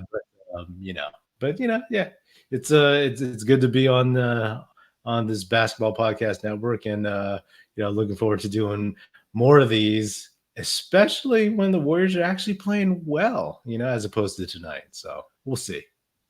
Awesome, man. Awesome. Well, yeah, as far as from my perspective, I literally just started working with the Basketball Podcast Network. My first episode of Bridge to the Nets podcast will be out on Friday, March 4th. So tomorrow, for most of you, tomorrow will be out tomorrow. We'll be recapping the last couple of games. Kevin Durant comes back into the lineup. They're currently down by almost double digits in the fourth to a depleted Heat team. So it might be a not so pleasant first episode. We'll see how I feel when I actually start recording. But we'll have new episodes of the podcast every single Friday, wherever you listen to podcasts. And you can follow us on social media. You can see us the handle here at Bridge to Net. So that should be a lot of fun. And I'm looking forward to interacting with guys like you, Patrick, and everybody at the network, and talking some hoops because obviously I do a lot of hockey, but I also love the game of basketball. I've been a Nets fan for very long time, back in the days of Jason Kidd, Vince Carter, Richard Jefferson, playing at the old Continental Airlines / Izod Arena in the Meadowlands when they were still in New Jersey. So I've been a Nets fan for quite some time. I consider myself a diehard. I know people say, "Oh, are you a front runner? How long have you really been a Nets fan?" Well, I've actually been a Nets fan longer than the Nets have really been. I guess you would say a team with championship aspirations. I was a season ticket holder for the Nets, I think in like 2008. And that was during the Lawrence Frank era, which I don't like to talk about because he was just not that guy. He was just really annoying the crap out of me. But He's doing pretty well on the Clippers, man, as GM, as right? as a GM, not a coach. If he was the coach, the Clippers would be terrible. They would be absolutely terrible. I believe he was like the main reason that they were able to convince Kawhi Leonard and Paul George to come together. So I guess that kind of like that's like something big that he can go off of. It's like very strange. I don't know, but yeah, guys, I'm excited to start interacting with basketball. Certainly, Nets fans. We're going to be doing some live watch alongs of Nets games here on the channel as well. Don't you worry. But yeah, I'm looking forward to it as Isha's back in the chat. It's this great stream, guys. Thank you so much, Isha, my friend. Good to see you. Hopefully, you enjoyed that live watch along you and Dylan did of the Canucks Islanders game. I have no idea what happened in that one. But thank you so much for the support, guys. Really, really do appreciate it. Like and subscribe if you haven't already. Isha helps out the channel tremendously. But Patrick, I wanted to ask you this because you've mentioned several times that you've been a Warriors fan for a long time. What era of Warriors basketball is your all-time favorite? Because you got so many different options. My personal favorite is the Baron Davis era. That's like my personal favorite time because that was when the Warriors were, I'm not saying they're not fun now, but like that was when they were really, really, becoming exciting and you saw the playoff atmosphere. So that would be like my favorite. But what is your favorite, Patrick? That's a tough call, man. Because do I go with my favorites from like my formative years when I was a kid, or do I go with like the obvious like dynasty eras? Right. I mean, I'll say early dynasty, man, because when they were underdogs, the thing about the Warriors is like their main guys, they're all drafted, they were never expected to be stars. And they just came together and they, with all the other role players. I mean, no one had heard of Klay Thompson. That dude was number 11 pick, still lottery, but not, no one was like, oh, this guy's going to be a stud. And then Steph, he had all his injury stuff, and everybody thought he's just going to be like a Hersey Hawkins type or something, or a Mahmoud Abdul Rauf type. So, and then Draymond was just a second round pick. So I think that you as a longtime Nets fan, because they had so many thin years, even though they were pretty good during some of those kid years, like, I have a love for like homegrown talent. You know what I mean? Right. Like kids that you draft who become so much more than you'd ever expected. And which is why, like, I look at a team like the Lakers, and I mean, LA is all about like star power. So like bringing in random people from everywhere, Right, of course, makes, what drives their fan base. But, I see like the Warriors and, like I would have to say this era, the early dynasty, or like the Run TMC era with Chris Mullin, who was drafted number 7, Tim Hardaway, who was drafted like, I don't know, like somewhere in the teens, and then Mitch Richmond, who, I mean, he was drafted in lottery, but still, like those guys were homegrown for a hot minute, and that only lasted a couple years until Don Nelson traded Mitch Richmond for Billy Owen. So that's a whole nother story. But yeah, the Baron Davis years were great. The We Believe team. It's just unfortunate that it was so short. Did it feel like it was like a tease? Did you feel like that era, the We Believe era? Did you feel like that was supposed to be the beginning of something really special, and then it became more of a tease? Like what was the sense from Dub Nation? When that era, that very quick era, like came to an end. I felt like that team, not so much a tease, but like you expected them to be like better.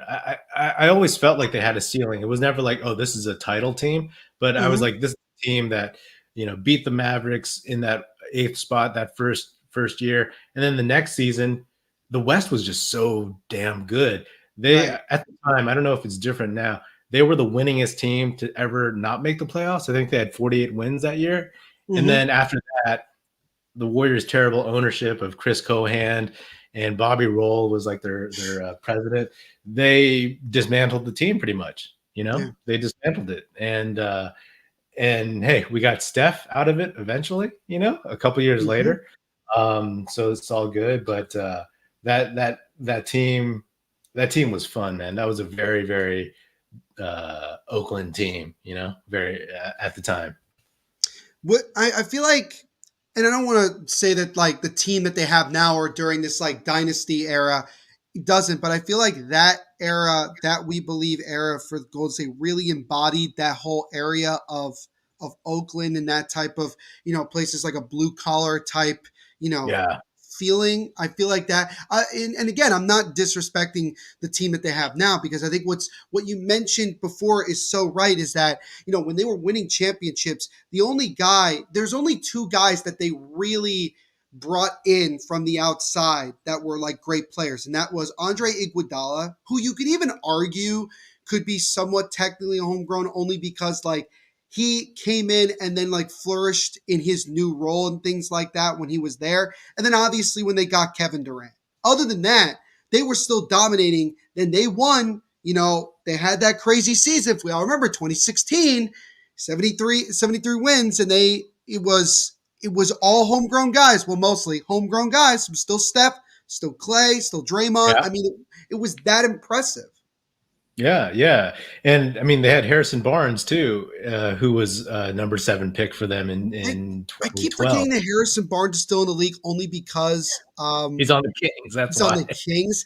And by the way, the third quarter of our game has just gotten underway as it's now 71-54. As it's just getting worse as this game progresses. So, but Patrick and I are having a great time just chatting as well. We might be a little bit more into the game if it was a little bit closer. No disrespect, Patrick, but we're having a good time doing this No, first ever live watch along here on the channel.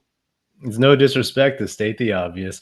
Um, you know, uh, talking on like the Kevin Durant years, like I again, like the the early dynasty years were more special to me because of the homegrown talent. Like I love the Durant years, and I'm a Durant fan still. I never understand when Warriors fans hate on Kevin Durant. I find that so like myopic, so kind of like Hmm. dense, Hmm. but uh, just those years where they were these underdogs that kind of became this 73 win team. Yeah. Uh, I always said if they didn't lose to the Cavs, I would have loved to have seen Steph um, in the without Kevin Durant. Like Right. because there were peak years where sure he was still playing like at an amazingly high level, but Hmm. he didn't have free reign as much as he did before. So Right. I love the Durant years, but the first title and those first couple years of the dynasty were far more important or like meaningful to me. I think that makes a lot of sense because again, it's one of the situations where you feel like it's more authentic because again, you didn't quote unquote buy a championship. You drafted well, you developed well, and things like that. And I could be wrong about this, but I believe the Warriors were the first team in basketball history to not only win an NBA championship, but to win a G League championship in the same year. Because I believe their G League team won the And championship as well with Seth, as well as Clay Thompson's brother, if I'm not mistaken. yeah, yeah. I didn't know anybody outside of the Warriors fan base knew that. Like, That's something that a lot of basketball fans like. I remember I asked my brother that one time because we were watching a G League game, and I said, and I just remembered that, and I was like, I think the Warriors might be the only team in basketball history to win a championship with their NBA team and their G League team in the same year. I thought that was kind of like an interesting yeah, um, dynamic as the Warriors starting to get themselves cooking a little bit more here in the third, only down by 10. So starting to hit yeah, some shots. yeah. Like I said, third quarters, the Warriors traditionally are good, are solid, so they make their Mhm. runs. So we'll see if they can keep this one up. Um, yeah, let me ask you. I mean, Go ahead. this isn't a Nets game, but like, I mean, what's oh man, there's so many. The Nets have had like one of the more uh like one of the weirder seasons I've ever seen on record. Um, where do you think they end up in the playoffs? I think that at best they finished as the seventh seed. I think that with the way the Celtics have been playing so well of late, they've really been clicking, winning a lot of games. There's several games in front of the Raptors for that sixth spot. I think the Hmm. sixth seed's going to be a little bit tougher to get to. You look at the Nets, and currently they're down 111 to 107 with 35 and a half seconds to go in the game. Um, it's kind of a difficult situation because we're just going to flat out never be fully healthy. I mean, we just got word Joe Harris is out for the year. He's getting his second surgery. He's done. Ben What's wrong Simmons, with him again? I'm sorry. What's wrong with him? What's his injury? Left ankle. He hurt his ankle like earlier in the year, and that was kind of like he never really could get back on the court, and that was kind of a frustrating thing. And then obviously you had Harden who kind of checked out and eventually, did the same thing he did in Houston where he just got himself out of a team, which is Yeah. it is what it is. Kyrie Irving being Kyrie Irving. It's been a tough year, and with every loss that comes by, the more frustrating it gets because it just feels like a lost season, to be quite honest with you. It really does. Like, it Yeah. just doesn't feel like that. Yeah, this team could probably make the playoffs and probably will, but they're going to limp into the playoffs. I mean, we don't even know when Ben Simmons is going to actually play. I mean, he's not playing March 10th, which is really disappointing because I was really hoping that he would play that game against the 76ers. But Yeah, I for sure. just and I don't like Steve Nash as a coach. I don't think he should have ever been hired. But again, that was Kevin Durant and Kyrie Irving talking. That was not, you know, that was kind of the decision. I would have been fine with Ty Lue if he had come here. I really would not have had a problem with that. Or even if I remember they were trying to get Greg Popovich to come from San Antonio, which would have been unbelievable and crazy, but it would have been cool. But it's frustrating and that this season just feels like it's slowly but surely falling more and more apart.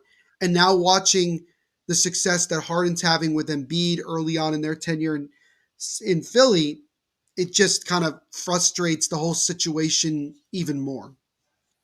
Yeah, yeah. I haven't followed the Nets close enough, Yeah, particularly Steve Nash. What makes him a bad coach besides the fact that he just not a good he just doesn't know how to coach? he doesn't know how to coach. He doesn't know when to call timeouts. I don't feel like he understands the emotionality of the game and when his players really, really need a break and they need to figure it out. I don't get his lineups. By Hmm. the way, as we're talking, the Nets have just lost to a very depleted Heat team, 113 to 107 at home. So Kevin Durant's day return to the lineup does not result in a win, even though Durant ended up with 31 points, which was more than anybody else in except Bam Adebayo, who had 30. Bam was just tremendous tonight. But yeah, he doesn't know when to call timeouts. His lineup, his rotations are strange, and he's not really a leader either. Patrick, this team Hmm. needs a leader right now. We don't have a leader, and I hate saying that because Kyrie's not that. Kevin Durant, I think, can be, but I feel that sometimes I feel like he doesn't. I don't know. I really don't know. I just think that leadership is a big question mark on this team. And I really do feel like with the way this season has gone and where it's going right now, that I feel like this team is just trying to get through the rest of the season. Just like we're like, all right, let's get through all of this crap and let's just because this team has not been healthy since Kevin Yeah. Durant and Kyrie Irving came here. Since this era began, we've never been at full strength Yeah. where we can say, oh yeah, we're good. Like we got this guy, we got that guy. I mean, the greatest what if story in sports history is going to be the 17 games that Kevin Durant, Kyrie Irving, and James Harden all played together and ended up getting knocked out in the second round of Game 7 um, by Kevin Durant's big foot. So it's just Yeah. it Yeah. sucks. And look, I love Kevin Durant. And I now watching him on a night to night basis, it's ridiculous how automatic he is, especially from mid range. I call, because we have so many guys who shoot mid range, I call the Nets the monsters of the mid range, because we're just playing, because we're just so good at the mid range level. But watching Kevin Durant, he's tremendous. Watching Kyrie Irving when he's playing is phenomenal, except I think at times he's not clutch. James Harden was unbelievable. I did not realize how tremendous, how gifted James Harden was until I saw him play on a night to night basis. And it just sucks because at the end of the day, Patrick, and obviously you know what it's like because you've seen it several times. I just want the Nets to win a championship. I don't care about a dynasty. I just want like one time the Nets are the best team in the NBA because we got 2 ABA championships in the 70s, but we don't have an NBA championship. And that is something that I've just wanted so badly because it's one of the few championships I haven't seen one of my favorite teams win. So it's just watching tonight, seeing them lose tonight is just adding on to the frustration of what has been a very difficult season. Yeah, no, I totally get that. That all makes a ton of sense. When the By the way, Warriors when weren't. Patrick slows down when he's talking, that means he was focusing very much on the game that's going on that we're doing here, which is now 80-70 Dallas with 6:08 to go here in the third quarter. They keep the at least Golden State's keeping it relatively close, Patrick. They're keeping it relatively close. Now it's 8. You got to get over the hump. You got to get Right. over the hump, right? Yeah. But in terms, not to make this all about the Nets, but like, You can. I think, yeah, I mean, I'm a huge KD fan, and I wanted, if it's not the Warriors, I wanted to see the Nets win because I think KD deserves it. Mm-hmm. But it's just like, yeah, man, I don't know. How do you feel about Ben Simmons? First of all, City Life Project in the chat again saying, what's up, boys? Good to see you guys. Hope you're doing well. Thank you so much for hanging out with us. We do appreciate it. Again, guys, if you're enjoying the stream, make sure to leave a like as well as subscribe. It helps out the channel tremendously. Let us know when you do subscribe as well so we can shout you out here on the stream. So to go back to your question, Patrick, about Ben Simmons, I've always liked Ben Simmons. Obviously, I know he doesn't really shoot the ball. He doesn't have a jumper, clearly. Doesn't have a three-point shot. We know that. But on this team, because that Kevin Durant and Kyrie Irving are shooters and they want the ball as much as possible, Ben Simmons can be the facilitator that basically Harden was when he was here. And and that's okay. Yeah. And he still plays really good defense. I mean, he's a tremendous defender. And he brings a lot of different things that the Nets didn't have prior to acquiring him. But again, it's the same thing that I was saying before about we're just waiting around. And as a Nets fan, I'm just like, I'm tired of waiting. I'm tired of sitting around waiting for the possibilities. I want us to start playing. And we're lucky if Ben Simmons is going to play at least one game before the playoffs. I don't think the Nets will go as far as not making the playoffs because some of the teams below them in the East are just, quite frankly, not good. Where are they now? What seed are they now? They are currently, let me double check on that because I should know this off the top of my head, but I want to see how much changed tonight with this loss, which now makes it 3 in a row, which is really tough considering that they came off that big victory in Milwaukee, beating the Bucks when they didn't have anybody except Kyrie, and then they followed that up by losing back-to-back to Toronto and then losing to a depleted Heat team tonight. But in the East, they are currently in 8th place. They are a game and a half in front of Charlotte, who they actually play, I believe, in their next game. And they're also a game and a half in front of Atlanta. So, Atlanta, Charlotte, and maybe the Washington Wizards are the teams that you'd probably worry about from the Nets perspective because they're not that far off. The Knicks are the next closest, and they're like 6.5, and I don't see the Knicks doing anything. So between 7 and 10, that's where you could see that the Nets are going to could fall to about as bad as 10, or they could jump to as high as 7. And I mean, I think we just, from a Nets perspective, we have to face facts that we're probably going to have to play in the play-in game, which is really, really tough, which is really, really hard to imagine when you think about where we were at the beginning of the season. Yeah. Well, I mean, dude, it's, you got to think about it this way though, right? It's like, if you guys are healthy, this is how I feel about the Warriors. Even if we're to fall, into fourth, say the Jazz pass them up or something, then I don't really care, because I have full confidence as long as there's health. Like, no one wants to face the Warriors in the playoffs at all. So if they're fourth, all they need to do is like win one game on the road after the first round, right? To like get home court advantage. So, same thing for the Nets, right? Like, they just need, if they're healthy, if they're healthy, which, are we going to be healthy? I don't know. There's always the question mark of, are we going to be healthy? It's a question that has yet to be answered at any point this season. And by the way, good friend of ours, Ethan, what's going on, Ethan? Thank you so much for coming on and leaving on a comment. We do appreciate it. Ethan, while you're here, man, leave a like on the stream as well as subscribe. Helps out the channel tremendously. And if you do subscribe, Ethan, let us know in the chat that you did so we could shout you out here on the stream. He asks us, who's your MVP so far? Patrick, why don't you answer that first? I'll give it to Embiid. Because he has a lot of momentum. He's playing great. And there is like this vibe that as he and Harden start coalescing even more, they're playing really well together, that by the end of the season, that's what voters are going to remember the most, regardless of how good Jokic plays, regardless of how good Giannis plays. It could always turn, but I think, especially since out of those guys, he hasn't won one yet, there's always like that in the back of your mind bias that like, oh, let's give it to Embiid. And so that's right now where I think it's probably going to go, if all things kind of go in a straight line. I'm actually going to throw someone of a curveball. My MVP favorite is DeMar DeRozan in Chicago. And I look at it because Chicago has certainly been one of the more surprises, certainly in the Eastern Conference. At one point, they were the number one seed in the East, earlier on in the year. And DeMar DeRozan is actually averaging more points this year than he's ever had in his career. And you're talking about, goes back to 2009, 2010. DeMar DeRozan's averaging nearly 30 points a game.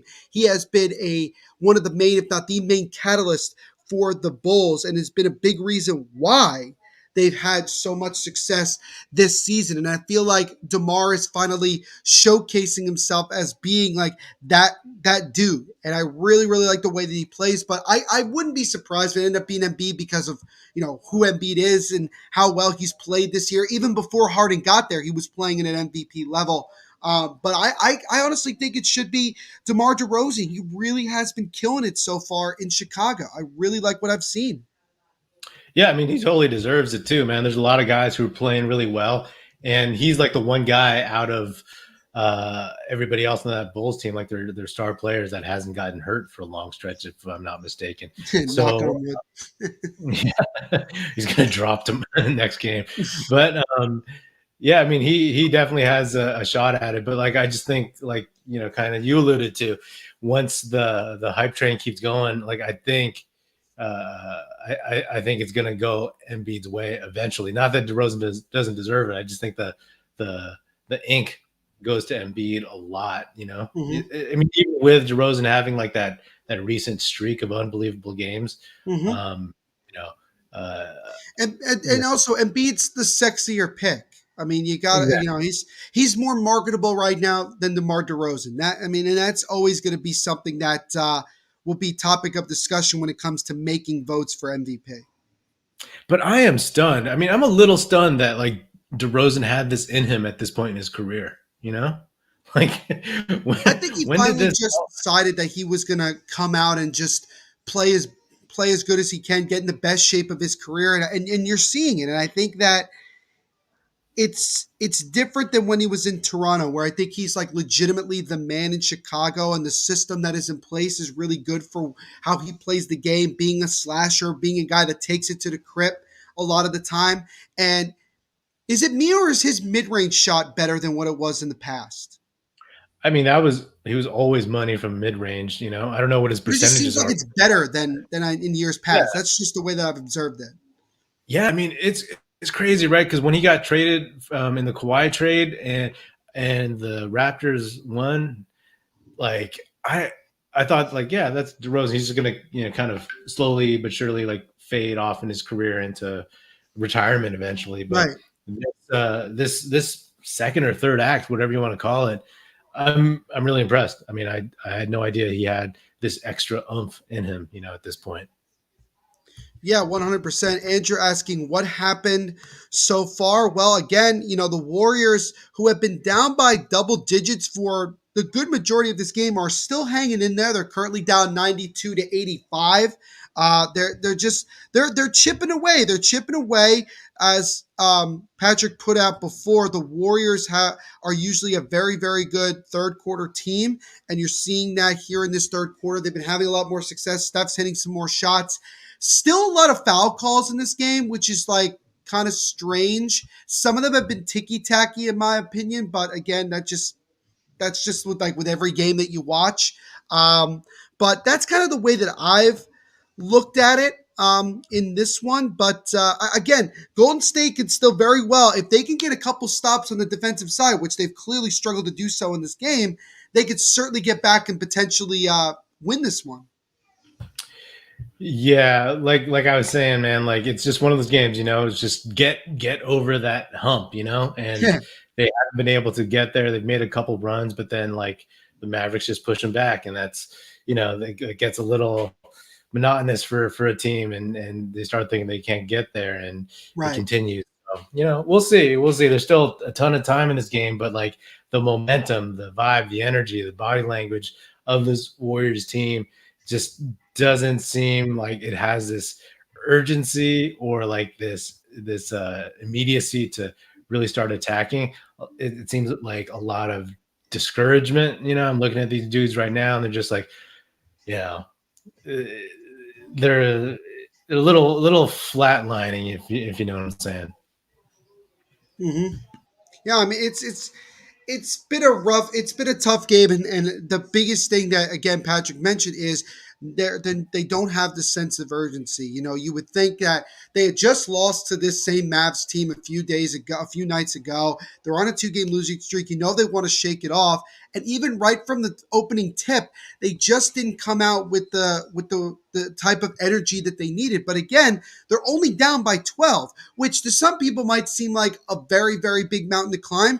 But to me, I've always looked at the Warriors, certainly since 2014, 2015, no lead, no deficit is really out of range for them, especially if they're knocking down threes, which Steph, although is having himself a good game from a points perspective, shooting the three, he's been kind of struggling, and he's going to have games like that. And to me, that's the only way you slow down Steph Curry, is that he's just having an off shooting night. Yeah. It's funny, on the broadcast I'm watching, they're showing like it's the Bay Area, the San Francisco broadcast, and like, they're showing Warriors fans in the stands, and whenever they show them, they don't look that excited. You know what I'm saying? Like, it's like they're just sitting there like, the energy is contagious, and yeah. I'm not trying to be too down on the team, but it's like, you want them to fight. That's all you ever want, right? Of like course. You just want them to keep at it. And again, like there's still a chance, but like you want to see them start making a move, start putting like a little bit, like get it under 5. I don't think it's gotten there yet. So we got it to 7 right now. So I mean, they're almost right there. Now it's 9. It's like they've gotten to at least 6 like a couple times, and like just as I'm about to be like, all right, they're right there, and they give up a 2-point shot. It's like just when you think they're going to get on a run, Dallas comes back and hits them with a dagger, and it's just like you could see how much it's deflating them. Like every time Dallas is knocking out a shot, when they're starting to get some going, it's like, oh, we just got back in this one. Now we're down again. Yeah. Where do you think Dallas, how far do you think they can get? I think Dallas, to be very honest with you, I think they're good to potentially maybe pull off an upset in the first round, but I think like second round exit is the best, because I'm going to be honest with you, Patrick, their defense is still suspect to me. It's Yeah. just, I just, and again, where is the major big man that's going to make a difference once you get in the playoffs? I know that obviously the NBA game is a lot about, shooting the mid-range 3-point shot. I get that. But you've seen it in years past, even with the Warriors. They had that, they had that big man. For the Warriors, it was like Draymond Green. I mean, it's, Draymond's a power forward, but still he's that big dude. I just don't. I feel like that Dallas, although is a very good team, it could certainly give people a fight. I just don't think they have the extra oomph that's going to get them to making a long run in the playoffs. Yeah, I don't see that either. Right now they're Second fifth. round, I think, is a decent projection for them, though. Yeah, they're in fifth spot right now. If they played the Jazz, I'll take the Jazz over them. Right now at this point. That's possible. Yeah. Yeah, it could be a toss up, but still, I think, I just think they're like, it's probably obvious to say. I think they're a couple players away. They just need that second dude. But they play well as a team. They have like this supporting cast that's surprisingly cohesive. When I look at starting lineup, I'll be honest, I don't know if anyone major's injured. I know Tim Hardaway Jr. got hurt and he's out for the season, I think. But when I look at like Benny Smith, Reggie Bullock, Dwight Powell, Jalen Brunson, I like Jalen Brunson. I got a kick on this. How Curry gonna miss that is the greatest meme of all time. That is. It is very good, and I think it's funny. And I mean, Patrick, you could speak on this more, but just talking from like a regular, basketball fan, whenever I see Curry just miss a three, it's kind of like this stunning thing. Like, oh, he can miss. Like it's like you think like, oh yeah, it's just going in, and it just doesn't. I saw him one time shoot an air ball, and I'm like, I don't think that I've ever seen that before. That's definitely a scary like. That's definitely like something I'd never see, but like I'm sure you've probably seen it more than most. Oh yeah. He even tonight's a good example. Yeah, I mean, it's been well documented like that his percentages are down. And he was in a slump in January and he kind of broke out of it, but he's still not where he usually is. So, like it used to be when he jacks up a three, you're like, that's going in. Right now, not that I don't right now, just because of how he's been playing, when he jacks up 30, you're like, is that going in? No, So obviously, like I expect him to kind of dial in as the playoffs get closer, especially once Draymond gets back and everything, and they can play their 2-man game a little bit. But right now, he's not exactly. I mean, last year he was playing MVP caliber, right? So he's definitely not there. I mean, beginning of the season, Steph was like hands down MVP leader, right? And now he's not even top 5, right? So like he isn't top 5, which is really kind of it's kind of a crazy world that we live in right now. Yeah. So, but bottom line is, like you said at the very beginning, it's like how you finish, So and that's what we're looking for. It'd be different if like all these guys were out, and as you know, dealing with like a lot of injuries on your team is like it's different. Guys are out, and they're not coming back. But if they're coming back, then you're like, all right, let's weather this storm. Let's watch a couple pedestrian outputs, and then see what happens when it really matters. Absolutely. Well, we are at the end of the third quarter here. The Golden State Warriors still hanging on here as they are currently down 99-91. So we'll see if Steph and the boys at Dub Nation can can get some going here, get some defensive stops, and try to see if they can come back and win this one. But we will step aside for just a moment to get another word from our sponsors at DraftKings Sportsbook.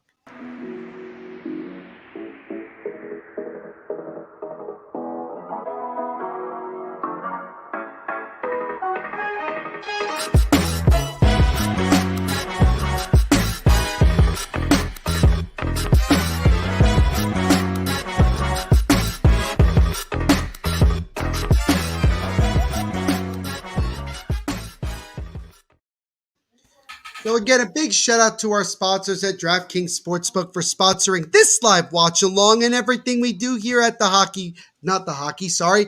Got to get out of that habit because I've been doing so many hockey live watch here at the Basketball Podcast Network. When you sign up for DraftKings, ladies and gentlemen, please make sure to use our promo code, which you can see in the bottom right corner here, TBPN. So we are just getting underway here in the fourth quarter of our game between the Dallas Mavericks and Golden State Warriors. Warriors starting the quarter down by 8 points. And we got some more comments here. Here's my good buddy Andrew saying, I miss Green. Talk about Draymond Green so much. Where is Clay tonight? Clay's had, I mean, Patrick, why don't you explain it better? Yeah, so he was out for a week. He's back in the starting lineup tonight, but it's obvious he's a little rusty. Maybe his conditioning isn't 100%, but he's only shooting 5 for 13, 2 for 7 from 3, and 14 points. But I'll give him a pass on his first night back.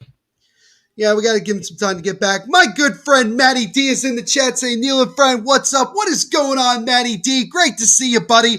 Hope you're doing well. Matty, while you're here, my friend, make sure to leave a like on the stream as well as subscribe and let us know that you did that in the chat so we can shout you out. Helps out the channel tremendously, but good to see you, man. Andrew says he's loving it. All right, that's awesome. Well, we appreciate all you guys hanging out with us here on this first ever live watch along on the Basketball Podcast Network. Just like you see on the Hockey Podcast Network, our sister network, we're going to be doing live watch-alongs of NBA games, every team in the National Basketball Association. So we're going to be doing more Warriors games, more Mavericks games, some more Nets games. Obviously, got to represent my team here. We're going to be doing a lot. So make sure you guys are liking and subscribing. And also make sure to hit the notification bell so you don't miss any new live watch-alongs that we do right here on the Basketball Podcast Network. Another good friend of mine, Dylan Kaiser, is in the chat. Is this the same Neil that's the star of the THPN channel? Oh my God, Dylan.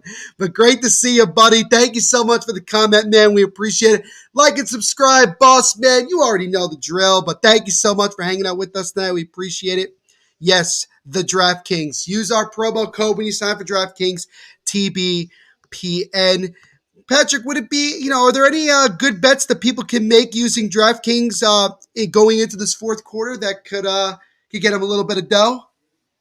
I don't know. I don't know. That's do you want to make a bet that the Warriors will get with 5? I have no idea. It's definitely an interesting bet because the closest they've gotten in the last quarter and a half has been 6, but every time they get 6 or 7, all of a sudden the Mavericks come back and hit them with another shot. So it's kind of it's been really up and down, and it's been up and down here even just early on in this fourth quarter with several turnovers, including one by Steph Curry, which is obviously not great. Steph Curry's actually had, I think, several turnovers in it. He just does not look like the Steph Curry we see on a regular basis. He looks off like the rest of the team has been since this game started. Yeah, the one flaw in his game throughout the years has always been turnovers. He throws a lot of risky passes, a lot of one-handed passes, a lot of behind the back passes. And the fact that the Warriors play in such a pass-heavy offense, obviously they just get the balls moving a lot more, so you might throw an errant pass. But that's always been one thing that's bugged me. But they've had a couple chances to narrow this lead, and they just haven't. They've bricked everything. So we'll see. I keep telling you, you got to see. This is the time to make a run, and. All right, now it's down to 6, so we'll see if they can get it. So let's see. We're gonna have a big celebration here on the channel if they end up getting it under 6, because they clearly struggled to just get to that point. So as the looks like the Warriors called the timeout about 2 minutes into the fourth quarter. As again, they got to start just hitting some shots, and I know that the Warriors are obviously accustomed to shooting the 3 and shooting it a lot. But I feel like, honestly, Patrick, in this game, you got to start finding ways to get some 2-point shots. I think you got to try to start getting it down low a little bit and try to be a little bit more physical, because I think that the Warriors have just allowed Dallas to kind of push them around a little bit, which I think needs to definitely be something that needs to change if the Warriors want to get themselves back in this one. Yeah, I mean, tired refrain. I keep saying it, but like Draymond obviously is the toughness of this team, and they can get a little pushed around, especially since they don't have any big dudes. Like Kevon Looney is their starting center. He's 6'9", and he's great, Mhm. and all, but they're missing their 1 7-footer, and Kevon Looney's their tallest dude right now. And Bielitsa, uh, that dude is 6'9", but he's tough, but he's not very strong. He's kind of a Yeah. sloping, not very like toned dude. So that toughness is something that really they're missing with Draymond just like shouting and chirping all the time. I mean, Draymond Green is one of those dudes that you love him on your team. I can imagine if he's on Oh the other yeah. team, which I would hate him. You know what I mean? So I think that's obviously a missing key cog. But if they can, Draymond's on the bench. He traveled to Dallas. He's practicing with the team. So if he's getting in somebody's ear, hopefully he can get these guys motivated to just make a run. Just like any Mhm. other, if you make a run, then it puts that kind of like doubt in their minds and everything, and that gives the Warriors a chance to get within 5 at least. And that seems to be the biggest struggle tonight, to just get it within 5. And you look at from a Dallas perspective, they've been winning this game, yes, but again, they've just allowed Golden State to hang around, because at one point Dallas was up by 16 points, and it Yeah. looked like, especially early on in the second half, that the Mavs were just going to continue to just dominate, dominate, dominate. But you saw the Warriors slowly but surely start to chip away at it, and now we're into a close game here. But again, from the Warriors' perspective, they get close, but then they just give up a bucket or two the other way. Like their defense makes a stop here or there. Mavericks maybe take a bad shot and they get the rebound. It's almost like they're close, but like no cigar type of night. That's what it feels like to me watching this game. Yeah, it definitely has that vibe, and like as dudes just watching, like obviously this can just turn. It it just takes a couple threes, and all of a sudden you're tied right there. So, we'll. I haven't given up on this game. Like I'm kind of going off of what I've seen from the last week, from trends that I've seen this whole season since the calendar turned, and since Draymond's been out. So, uh, I think I 100% believe in this team, but I just think that Mhm. they're missing that, like, just like that chutzpah, you know what I'm saying? You talk about that oomph, that little bit of juju, that the type of thing, just trying to get themselves going here. And I mean, you're gonna have nights like this. Every NBA team's gonna have nights like this where maybe they're able to keep it close, maybe they're able to just continue to be in the game, but they don't have enough to kind of just jump into that next part of like, okay, get it under 5, get it under, tie the game, take the lead, this, that, and the other thing. It's definitely like one of those games where if the Warriors end up losing, we'll look at it and say they just didn't have that little bit extra that's going to get them to win this game. And that's kind of what we're seeing so far, especially here in this fourth quarter, because it's kind of crazy how like we're this far into the fourth and neither team still has yet to hit 100 points. And I feel like it's just been an off shooting night for both sides. Yeah. I mean, I think obviously the Mavericks started hot, but like credit to the Warriors for like sticking with it and playing a little bit better. I mean, obviously the cliche like NBA games it's a game of runs, so that's all you're wanting to see, as from the Warriors, is just to make that one run that like really really puts them in like in a good spot and puts a little doubt. I mean, the Mavericks did that to the Warriors a couple nights ago, Mm. and a couple games ago, and And um, that was a backbreaker right there. so See, that's my point. See, again, look, that's my point. Like it was 6, and now it's back. Now it's back to 9. yeah, and that's what Luca and the Mavericks should be doing. They're we know the psychology of this game a little bit, and as long as it keeps that cushion, then the Warriors are always going to be grasping at straws a little bit, and Kuminga hits a three. You kidding What are me? the what are the odds of that? Honestly, like what are the odds of that? Oh, he's solid, man. He's solid. Like I've done like so many episodes where I've focused so much on this kid. That guy You is. gonna when you afford enough, when you get enough money to get a jersey, is that the guy you're gonna get? I don't know, man. I look terrible in jerseys, man. Oh, it's all Uh, good, man. I did when I wear my Kevin Durant jersey, I look at myself and I'm like, you ain't no Kevin Durant. Like you really are the definition of white man can't jump. Like it's so bad. I mean, it's so bad, but yeah, it makes us all feel like that. We look, what it would feel like to look like in an NBA jersey. Andrew said, the new DraftKings here is so good. That's why I love it. Well, thank you so much, man. Yeah, I believe our good buddy Dylan is actually responsible for a lot of the commercials and stuff and the ads here. So shout out to him. He does a really good job, not only for the hockey podcast network side of things, but also the basketball as well. Does a really, really good job. So we appreciate him. And we appreciate DraftKings for sponsoring this live watch along and everything we do here at the Hockey Podcast Network. Again, when you sign up for DraftKings and use DraftKings, use our promo code THPN and tell them the Basketball Podcast Network sent you. So 7:10 to go here in the fourth quarter. Mavs continuing to hold on to a lead as best as possible. The Warriors just trying to they're one run away, Patrick. They're yeah, like one run away from like getting in this lead. And I feel like if they get a lead, they're gonna get into a lead for good. Like that's the way I feel like this game is going, especially here in the fourth quarter.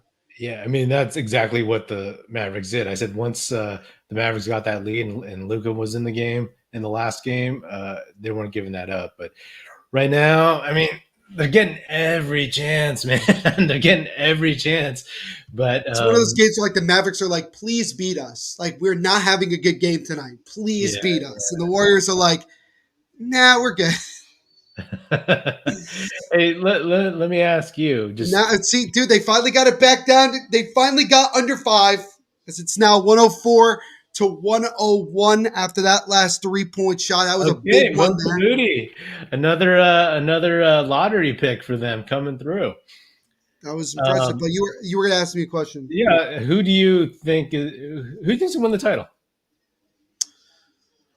Oh, Totally generic. I was going to say this based at on Christmas time when we were at Christmas. I said Yeah. Golden State because at that time they were playing so well.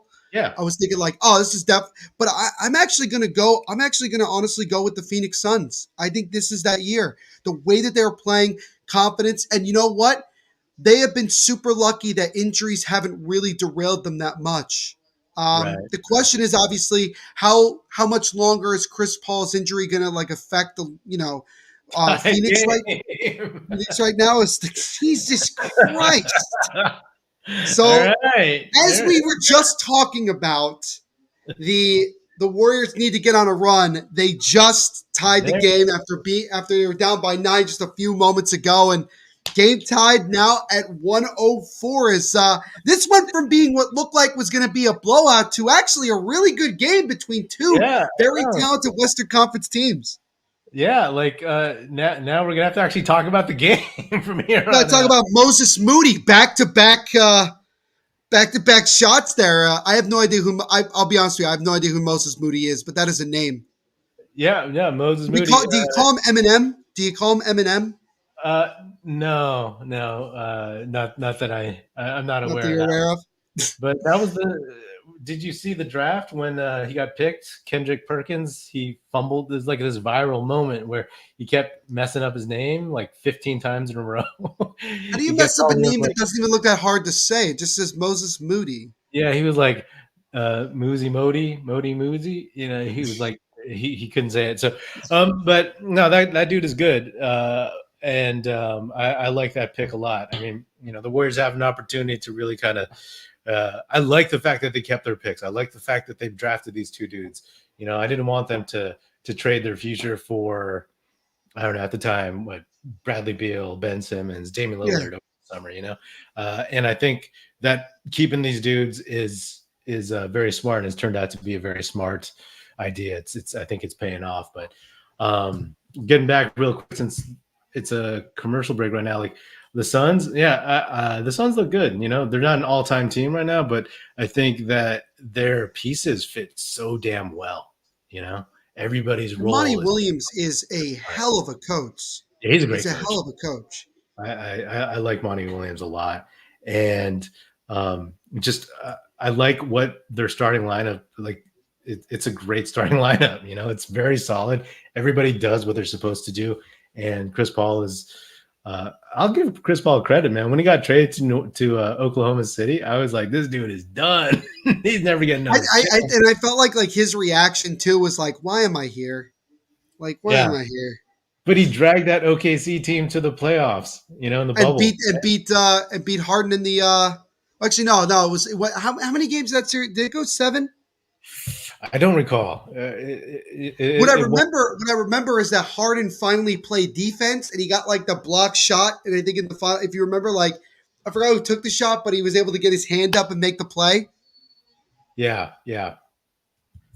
But Andrew saying, Neil, you were just answering my comment with CP3. Yeah, CP3 honestly has been really impressive. I feel like he's finally in a place where he's playing with a very young team that respects Chris Paul, even at this point in his career. They see to him as a leader, and I think that that's kind of like what you're seeing with this. And Monty Williams is just been a guy that he makes this team believe as the freaking Mavericks go right back up. Come on. Well, no, but you got to give credit. That was a good time for the Mavericks to call a timeout. Yeah. After and then they come right out the timeout and they score. Like that's what that's how they're supposed. That's what you're supposed to do in that type of situation. Yeah. Who do you like coming out of the East? At the East, Yeah. doesn't it? I don't know if you would agree, but it feels like it's changing every other week with like who we think is really. I would like. Do I even feel that confident in Milwaukee? I would put money on Milwaukee because number one, obviously defending champs. Number two, they do have several injuries, yes, but they are still very well balanced. And they brought in Serge Ibaka, which I thought was a tremendous move by them. And I don't know. It's tough. Could it be possible we see Suns versus Bucks again? It's possible. I could say Philadelphia, but it's not about do I think James Harden and Embiid could play well together. No, because clearly it's been off. It's obvious that they do. It's that do they have a deep enough team? And they did give up Seth Curry and Ben Simmons and also Andre Drummond, who was playing well on that 1-year deal that he signed with Philly in the offseason. So I mean, it's tough. You could go with Miami if they're fully healthy. It's strange. It's really. I guess I'd go with Milwaukee right now. Right now, I'd say Milwaukee. Yeah, I mean, it really is like kind of a toss up, right? Because like everyone's has a lot of pluses, and that's what I like about this season too. It's like there are some really good teams, but there's no like singular dominant team. And even the Suns with the best record. Freaking Moody again. I'm about to learn this dude's name. I'm about to know who he is now with the way he's been playing in the fourth. Yeah. There's no singular dominant team. Even if Phoenix is like the best team in the league, you don't see them as unbeatable, right? No. So like, that's what I appreciate. There's relative parity at the top. There's at least three very solid teams in each conference, which could on any given day have a shot. Oh yeah. And I think honestly also like I felt like that way a little bit last year, even when the Nets still had Kyrie, KD, and James Harden. I felt like there's more possibilities here for different intriguing matchups. So when we got Bucks versus Suns, it was like, no, this is actually kind of an interesting matchup that I don't think anybody would have expected at the beginning of the year. And I think it was just kind of cool. But you could see that the Suns were building something when they went 8-0 in the bubble and didn't make the playoffs. I mean, they went undefeated and they still couldn't get in. But you could see that they were building something slowly but surely. And then, you get Chris Paul, you're able to, and you're finally seeing DeAndre Ayton become that number one overall player that we all thought he was going to be when he first got drafted. And he's a traditional big man that is flourishing in the NBA. And you could see the connection he has with Chris Paul. He's really helping him. Yeah, he's impressed me because like I thought he was kind of a stiff, but he's a little bit more fluid than I thought he would be. I mean, he's definitely not like a outside guy, but he's he's starting to hit. I mean, he showed he could hit a three, which Mhm. impressed me. So, I think that's not like the worst pick in the world. It's not like the No, Marvin Bagley pick. no, I mean, like, it was definitely like there was a lot of questions going into that draft. It's like who should be number one. I think if you do a redraft, I think most people would put Luka as number one, maybe Trey Young as two, and then Aiton. But I think Aiton's honestly worked out at the end here as now you can see Dallas is starting to get its Mm. groove back again. Oh, come on. It was fun while it lasted. What the hell? Yeah, right. It's like they were making the run, and then Andrew Wiggins made a bad pass. Yeah. Yeah. Um, Patrick is slowly dying as we approach the end of this one, my it, friends. it, The yeah. Bulls It's isn't going to the playoffs. They're not. I don't. Andrew, I think they're definitely making the playoffs. definitely the Maybe as playoff. far as like, maybe not winning a championship, I could agree with. But as far as making the playoffs, they're definitely going to make the playoffs, and they could be a sneaky team out of the East if they're at full strength. If they get Alex Caruso back, honestly, with the way that they've been playing, they could definitely be a really shocking team in the playoffs.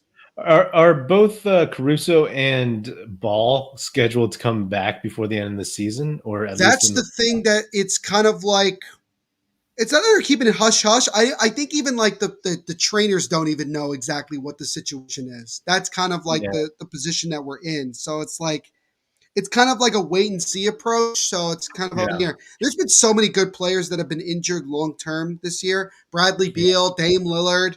It's Kyrie, KD was out for a period of time. It's it's been ridiculous, and I'm trying to figure out what exactly the reason behind it is at this point as to why it's this difficult for guys to be staying healthy consistently. I mean, it's tough to say. It may just seem like it as opposed to actually being more than usual. I'd have to look at like, breakdowns and stats. It just so happens that there's a lot of, I mean, there's always big name players that are out. It just feels like, uh, uh, uh, I really don't know if people are just like out for longer, if people stay out longer because they want to be more cautious, uh, Mm-hmm. or whatever. I think, um, I mean, as you know, it's like it's such a long season that the real priority for any team is health, and you saw that last, right? Like with at the beginning of last season, Budenholzer was on the hot seat, right? And then all of a sudden Right. they won the title because a couple advantages here and there. The They were the KD, most healthy team like throughout the season and in the playoffs. yeah. If KD doesn't have such a massive long foot, then they're not going anywhere. But then all of a sudden they win That's the true. title, and it's like, hey, let's sign this guy to an extension or whatever. I don't know if they did, Right. but right, it's like it's all good. So it really just hinges on that, and it's funny to play like a whole 82 games, and then all of a sudden have it just come down to like which team is the healthiest. Right. And I think that that's what you're seeing at the end of the day. It's always about who comes when you look at the team that comes out on top, the first thing you look at is like, well, a lot of their guys actually have been able to stay relatively healthy. As my wonderful mother say, has everybody subscribed? I sure hope everybody's been subscribing, man. Again, you gotta let us know when you subscribe so we could shout you out here on the pod on the stream, man. We really appreciate it. But we appreciate everybody liking, subscribing, hanging out with us on the first ever live watch along on the basketball podcast. That we're going to be doing a lot more of these in the future, so don't worry. We're going to be doing a lot more games. It's going to be a lot of fun, and we're very excited to do so. City Life Project, hell yeah, we subscribe. Thank you so much, City Life Project. We appreciate it, guys, for subscribing 100%. It's early days.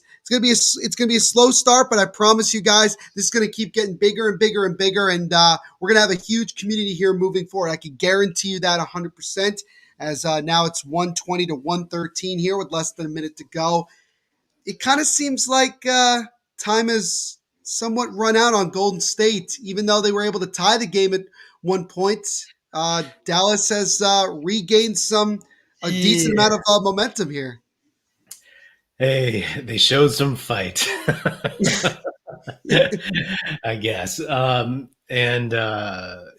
it it is what it is. It is what it is. Yeah. Can't get too high, can't get too low, but we'll at least the Grizzlies lost. Hey, can't go wrong. You cannot go wrong with that. Andrew saying, who's the next guest will be on? Andrew, if you punch notification bell here on the channel, you will get notified when new videos come up, when new live watch longs come up here on the channel, and you'll get to find out that way who will be doing live watch longs. It won't just be myself. It won't just be Patrick either. We'll have other people within the network that are going to be coming on doing games of their teams that they cover, and it's going to be a lot of fun, Andrew. So stay tuned for that. This is the first of many. Like you saw how the Hockey Podcast Network built, it's the same way it's going to be here at the Basketball Podcast Network. It's going to be a lot of fun, and we're going to be covering a lot of games, especially, Patrick, once we get in the playoffs. Oh yeah, that's gonna be a lot of fun, man. That's gonna be intense, and especially if you start getting people like from their team's podcast that show up every game. Oh yeah. People we do like 6 live watch longs a day where we're just every single team for every game and just boom, boom, boom. We'll just keep ourselves fully on live mode for 24 hours. My goodness. Man. But, the Warriors did call a timeout, 24 and a half seconds. I mean, this one's pretty much all but in the books. Mavericks came out hot. Warriors slowly but surely through the second and even especially in the third quarter and even early on in the third quarter, in the fourth quarter, they were able to slowly but surely chip away. They were able to tie the game, but then the Mavs right off a timeout. That timeout was very, very key. With about 2 minutes to go, they called that timeout, and then the Mavs just started knocking down shots again, and the Warriors just did not have an answer. And that's really been the difference, in this game and certainly in the fourth quarter. Yeah, I would tend to agree with that. They made their run, but that's what having Luka and a coach that used to be that is a Hall of Fame point guard, settles everybody down and then knows how to close out a game. So that's exactly what's happening here. Yeah, so it's a tough one for the Golden State Warriors, who are going to drop to 43-20 on the year, while the Dallas Mavericks, with this win, as this game has just concluded, move to 38-25. So that makes it now a surprising 3 consecutive losses for the Golden State Warriors, as 2 of those 3 come at the hands of Luka Doncic and the Dallas Mavericks. So, Patrick, to kind of recap for people, give us your whole thought. I mean, obviously we've been talking about it throughout the quarter, throughout the game, but just kind of give us overall, what your whole thoughts of this game and what situation the Warriors are in right now. The Warriors, I think, I've said this before, and if you're a Warriors fan, this, that the Warriors are going to live and die with Steph, Clay, and Draymond, and without Draymond, without their heart and soul, they've lasted this long, since January, without him, and you can tell that they desperately need him.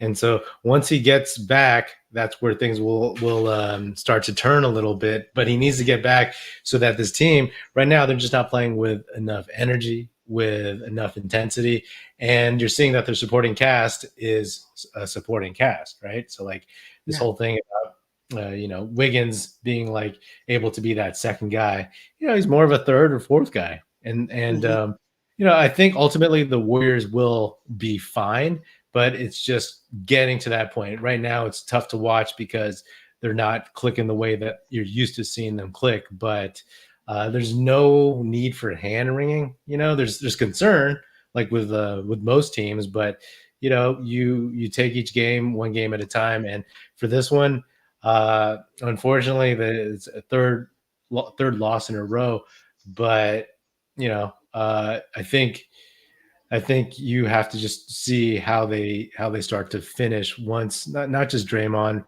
but once Clay gets his win back, once James Wiseman, even though there's a lot of question marks about him, that dude, I mean, you throw him, all they need from him is 8 to 15 minutes in any matchup to give you those 6 fouls and that 7-foot lob threat and defensive presence.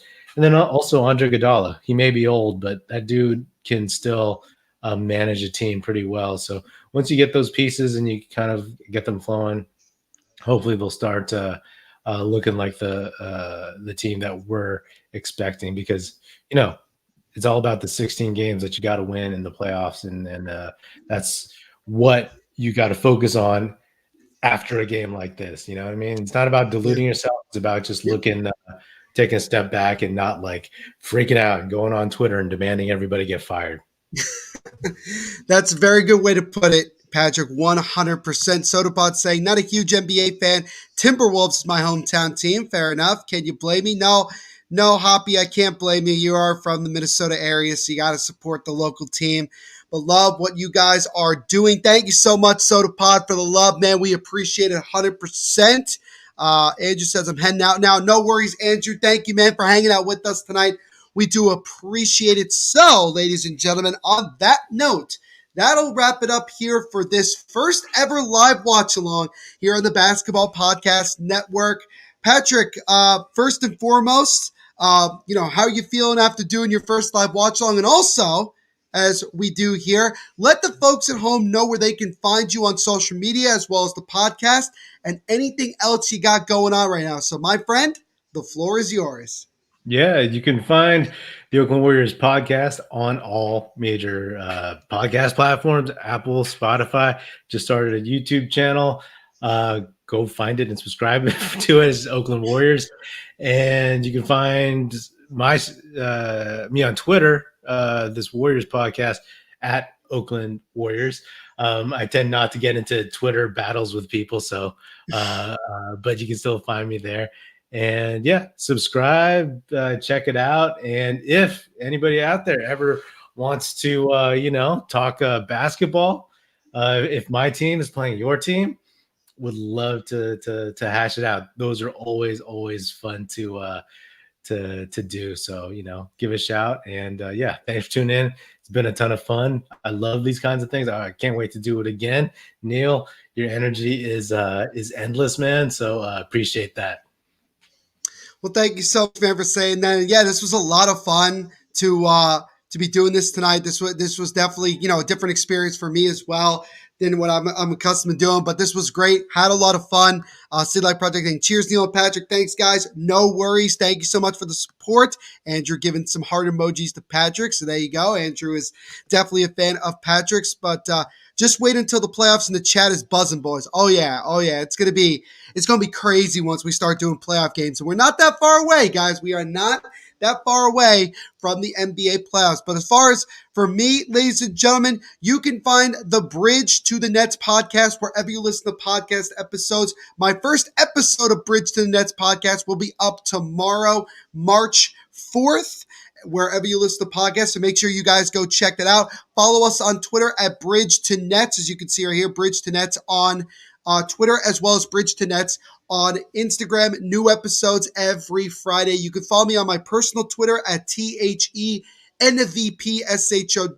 and my personal Instagram at NVPQB11. Also, make sure to follow the Basketball Podcast Network on all social media platforms, as well as go check out all the podcasts here on the Basketball Podcast Network. We cover every single team in the National Basketball Association, and we're going to be doing a lot more of these live watch-alongs moving forward. I'm excited. Patrick's excited. We can't wait to do more of these. So once again, for Patrick Epino of the Oakland Warriors podcast, my name is Neil Villapiano.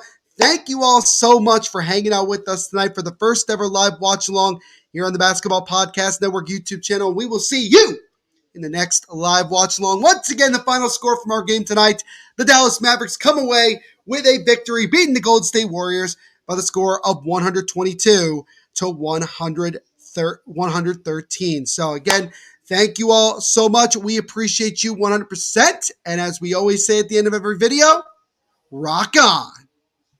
Check it out.